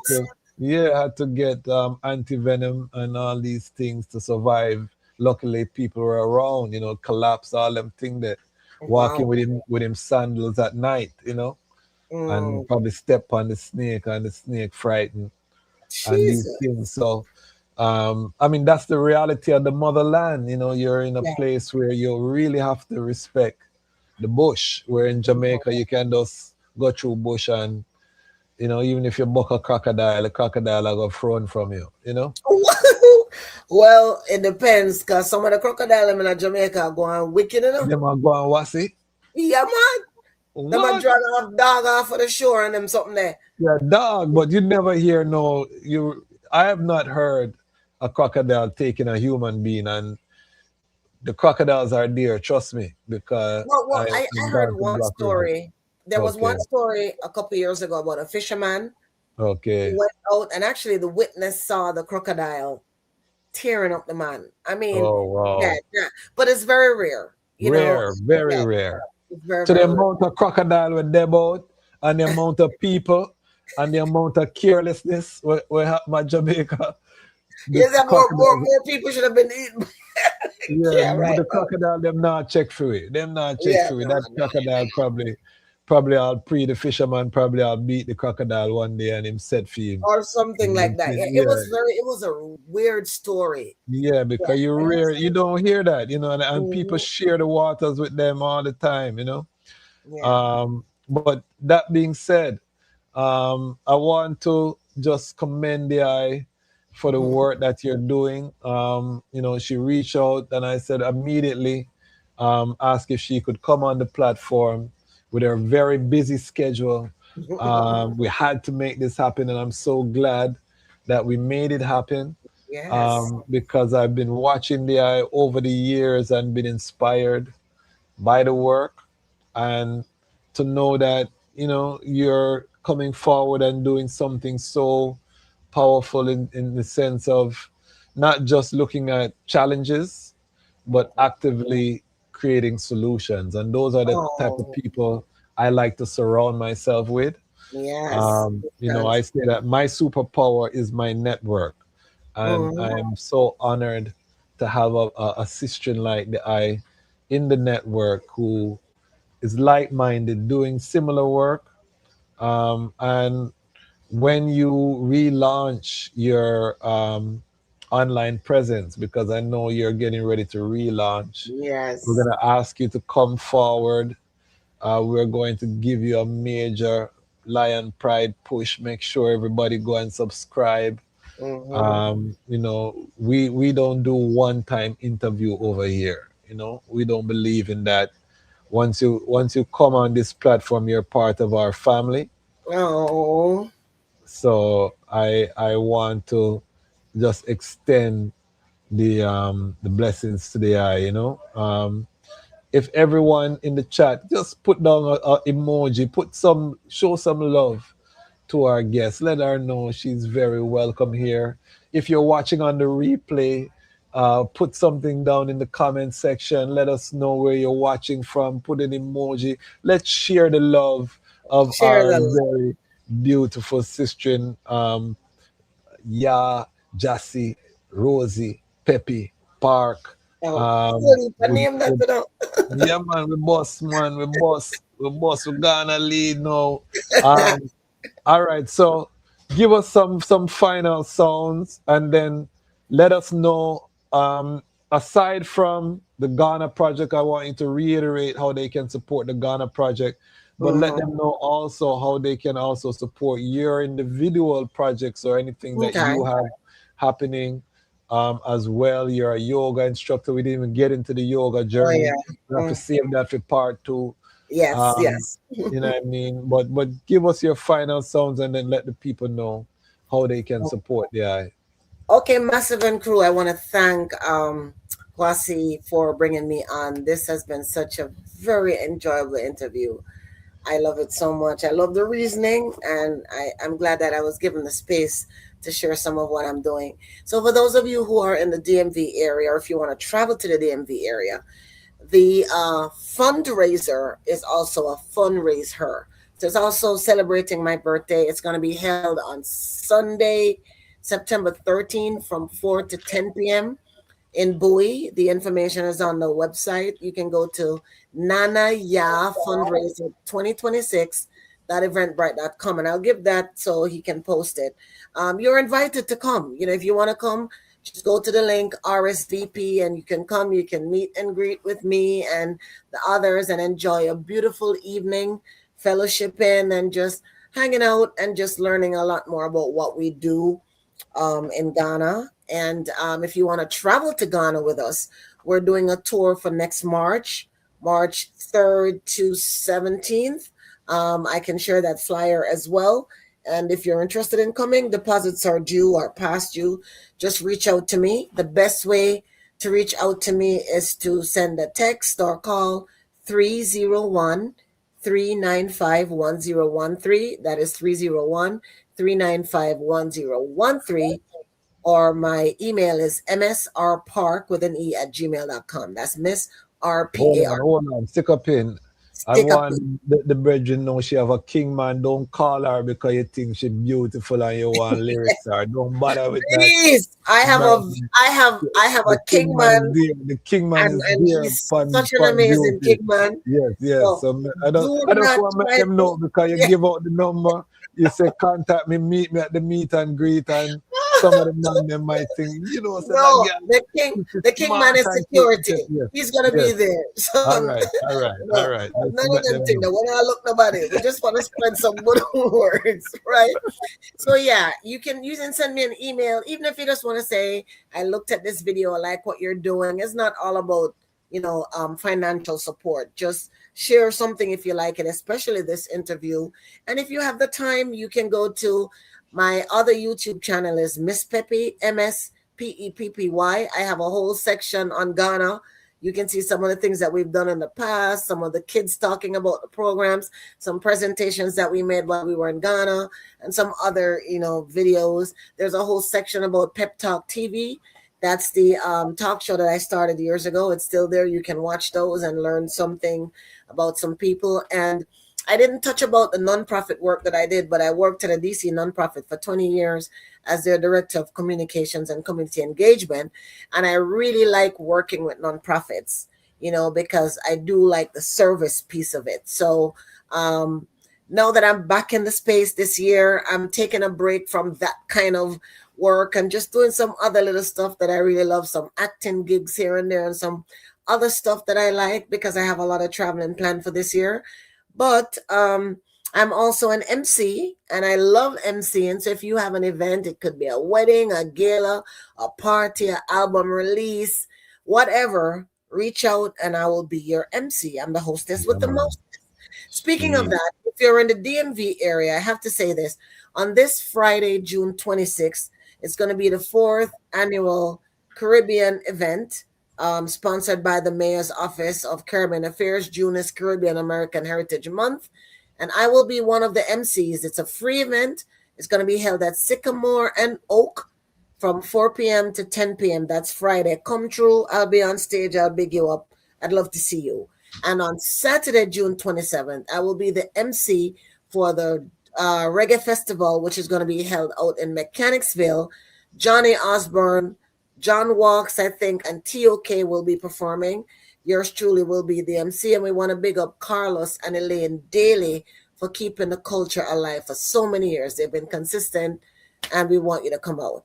And if you're into going to church or worshiping, on Sunday, June 28th, they're going to have an interfaith service, and this is for all denominations. I'm not going to be the MC or the minister at that. I'll just be an attendee. So if you want more information, I'll definitely share the flyers. And again, my event is Sunday, September 13th. If you'd like to attend, Nanaya Fundraiser 2026. My wonderful host or owner of Lion's Voice will share all of those links. Yes, and I just yes. want to encourage you, last thing, if you have not been to Africa, may I beg you no. Me I beg you no. Me I talking on my Jamaican tongue right now. I'm begging Uno to take a trip. My top countries would be Ghana, of course. I'm biased. Ghana is a good one to go. Ethiopia is a great one to go. And, I still like Kenya. Some of them I haven't been to myself, so I can't vouch for them, But the ones I've been to, Tanzania is gorgeous, And I'm told Rwanda is, so many. Just pick one. Yes. Don't work before you go, but just go. And come back and be proud to say, I went to Africa. And it's not like what they're trying to make us believe it is. Trust me, you'll thank me and Kwasi for it. That's it. You. Can you read something on the screen there for me? Hi, Reverend Dr. Butts. I do graphic design too, and I do websites too. I do a bunch of stuff. So I'm doing her website. Hi, Dr. Butts. That's my friend right there. Yes, we were together on Sunday. So she came with a message. Right, hold on. Somebody just said, "Come MC my event, Queen." Yeah, man. Medina, simple island life. Where's the base? Where are you based? Let's not get our hope up because no. Look, if she want me event, it means she shall fly me wherever she there. Where are you based, Queen? Let us know in the comments where they is based. Where are you based, Medina? Tell people about your YouTube channel so they can go subscribe right now. Okay, so I have 2 YouTube channels right now. Peppy. Miss Peppy is the one that I have all the stuff about my talk show and all the Ghanaian stuff and that sort of stuff. I haven't been paying much attention to it in terms of promoting it, but I'm getting in the process of revamping it and doing some stuff. So please, I need subscribers. The other YouTube channel that I'm on is called R&R JORD. That's the YouTube channel for everything Rosie and Rodney. He's my king. Okay. I'm taken. I'm very taken. Very taken. And on that channel, we do a lot of shorts, because people's attention span is so we do a lot of shorts of him working out, me running, just random things that will make you smile. 30 seconds to 1 minute, and so they can look at that and get some inspiration too. We're on Instagram, We're in all the major social media platforms. Mostly Miss Peppy or Miss Peppy to you. And on I love it. Facebook is where I promote a lot of the stuff that I'm doing with Ghana. So they want to like the Ya Village and Pep International. And my personal is Rosie Peppy Parke. So we can share those with them. Yeah, And man. Just love to hear. send me a WhatsApp text with all of those, Yeah, I so I will. can just copy and paste in the description. Mhm. So we'll have everything down there because most people will watch the replay of this. We have a large African audience, and most of them are asleep right now. Yes, so So they'll a watch lot it. of them will watch in the morning or in the new day. Mhm. If you're watching live, give thanks. This is a Good pop-up thanks. episode of Lion Talk Live. You can see why I said I made it when Peppy come on the Lion voice, because she is not a normal sister. She is extraordinary. Woo! Soon to be Queen Mother. Mhm. She's a pillar here in the Washington, D.C., DMV, Caribbean, Pan African community. Her work speaks for itself. I'm asking everyone who watches this to go and subscribe to her YouTube. Mhm. Let's spread the love, build up her ecosystem as well. She will be returning. We'll get some updates on everything that she's doing when she comes forward from Ghana after the installment. We'll get the Yes. full report with Mhm. some pictures and video. We'll get all of that. So we're just expanding the family here at the Lion Voice Network. I want to thank all of our supporters. Remember to support our sponsors, Devani Green. Please buy her work, Woman Painted Purple, a thrilling book about a woman vigilante who takes matter into her own hands. We want to support our authors, so make sure I am the reading Ras, by the way. I just want you to know that.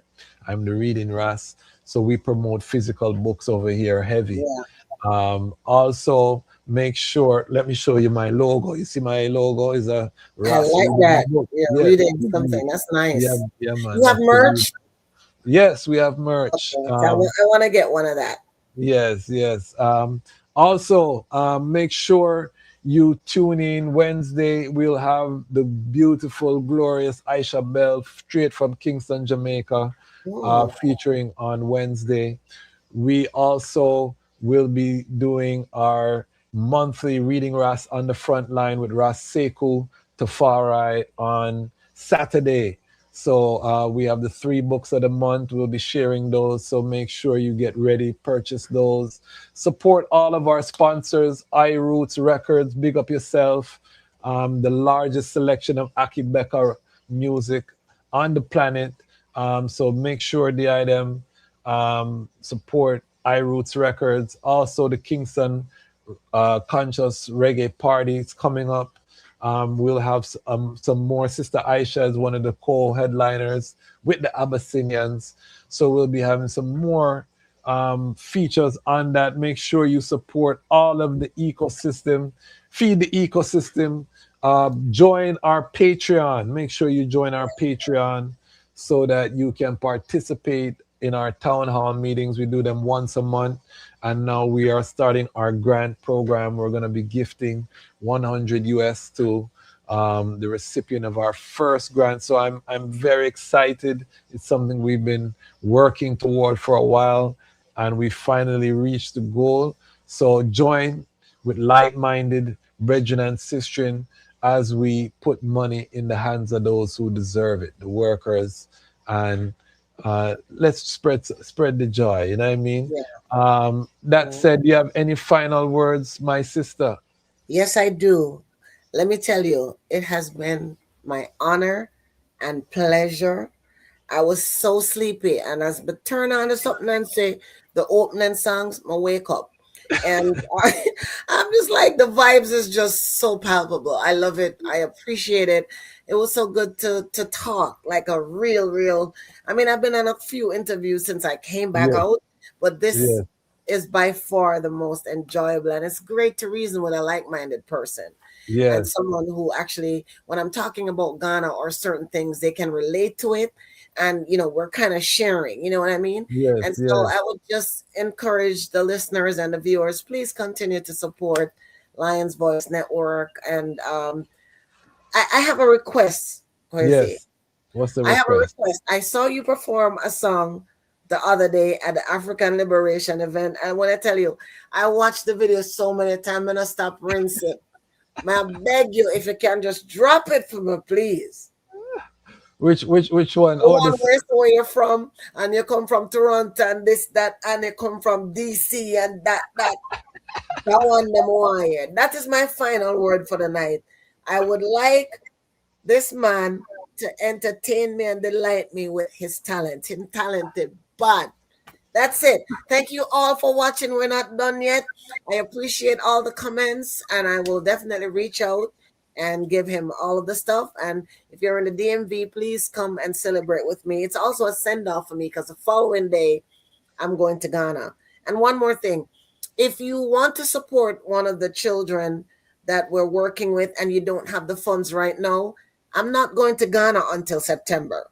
So you can go and save it up. But if you make a pledge, I would like to know, because I would like for them to know who their donor is so that you guys can start talking. And then I can take that one off and said, okay, we only need 3 more. All right. So if you want to go into a payment plan, or if you want to commit to doing it a certain time, still reach out to me and we'll make it happen. Right now, I'm taking pledges if people don't have the actual funds right now. All right. So thank you again for having me. And we're not done yet, because Russ, I'm going to give you a thing. She put me on the spot, people. She put me on the spot. I can give you a one verse from that song. Give me a one verse. It's a style.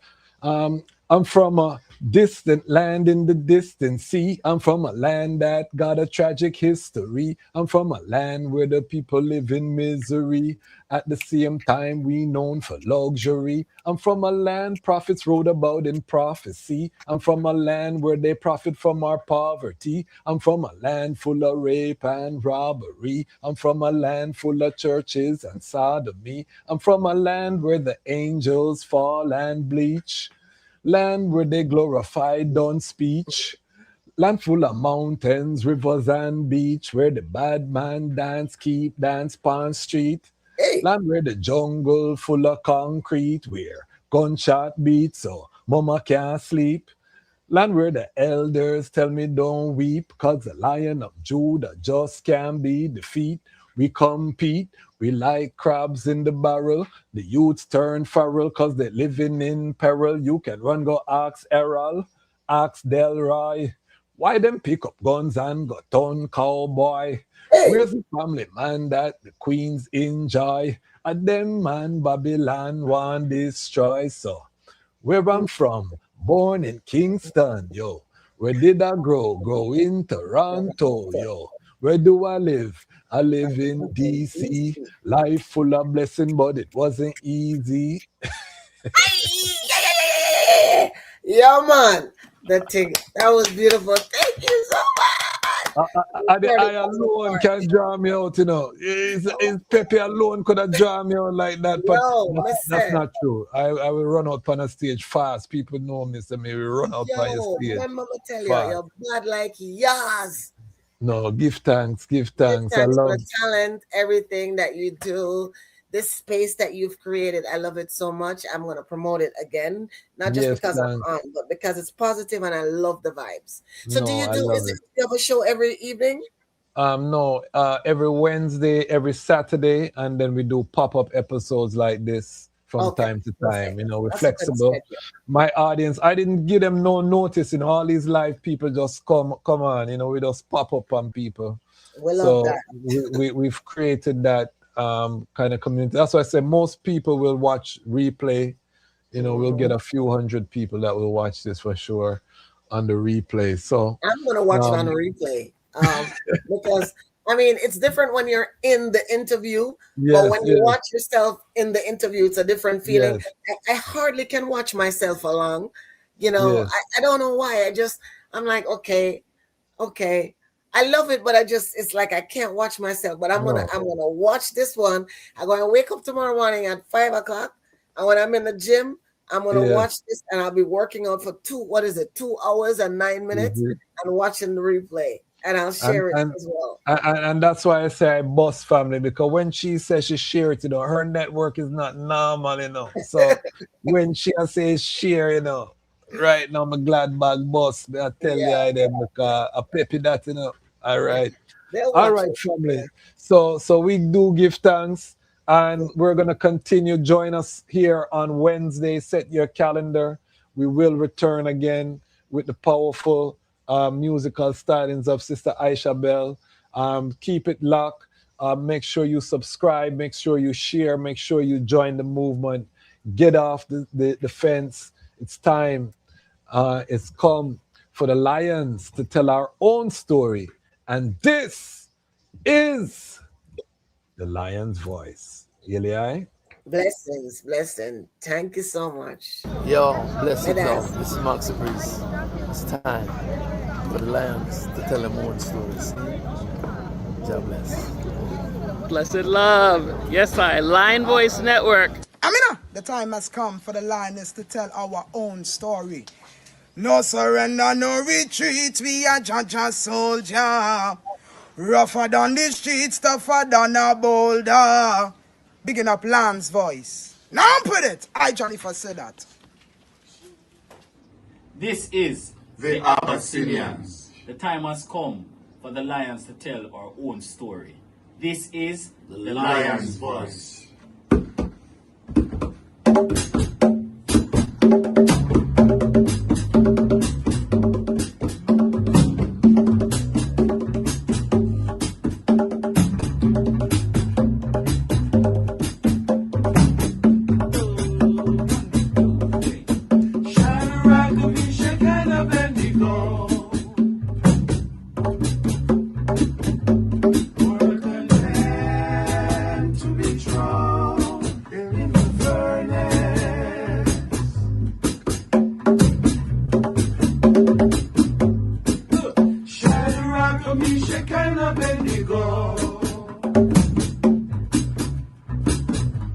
They had no fear at all. It was him was God, it was God, let him be praised. Him was God, it was God, let him be praised. What are you waiting for? Come together, calling from near and far. Know who you are. What are you waiting for? Rally up, it takes the dust. What are you waiting for? Ancestors paved the way for us. Yes, I am Ketis Oyonde, asking, what are you waiting for to come together? The time has come for the Lions to tell our own story. This is the Lion's Voice. African pride, root of all nations, boy. I tried with the lion, the Rastafari.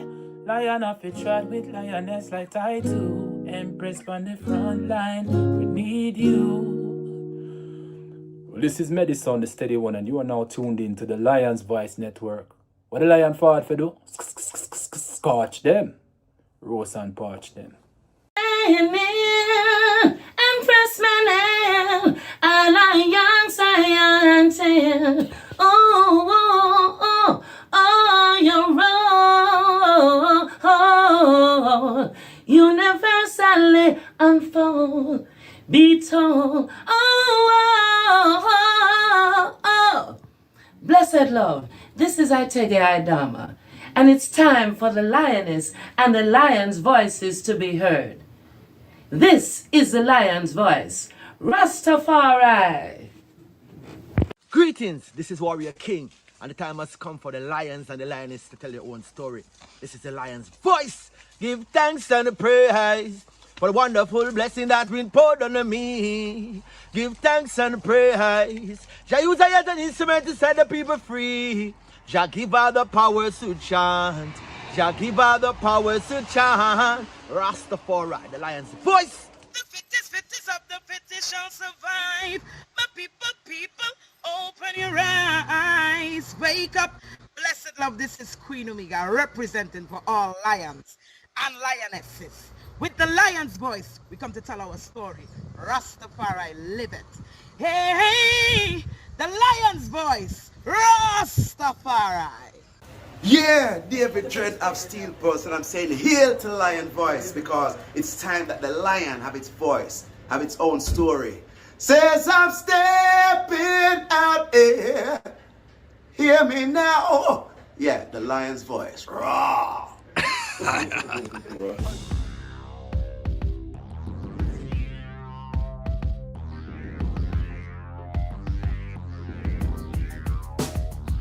Well, Lion Voice, tell them that's the people first choice. Lion Voice, make the lioness them feel nice. Lion Voice, with the lion cubs we sacrifice. Lion Voice, got to show the people them the life. Lion Voice.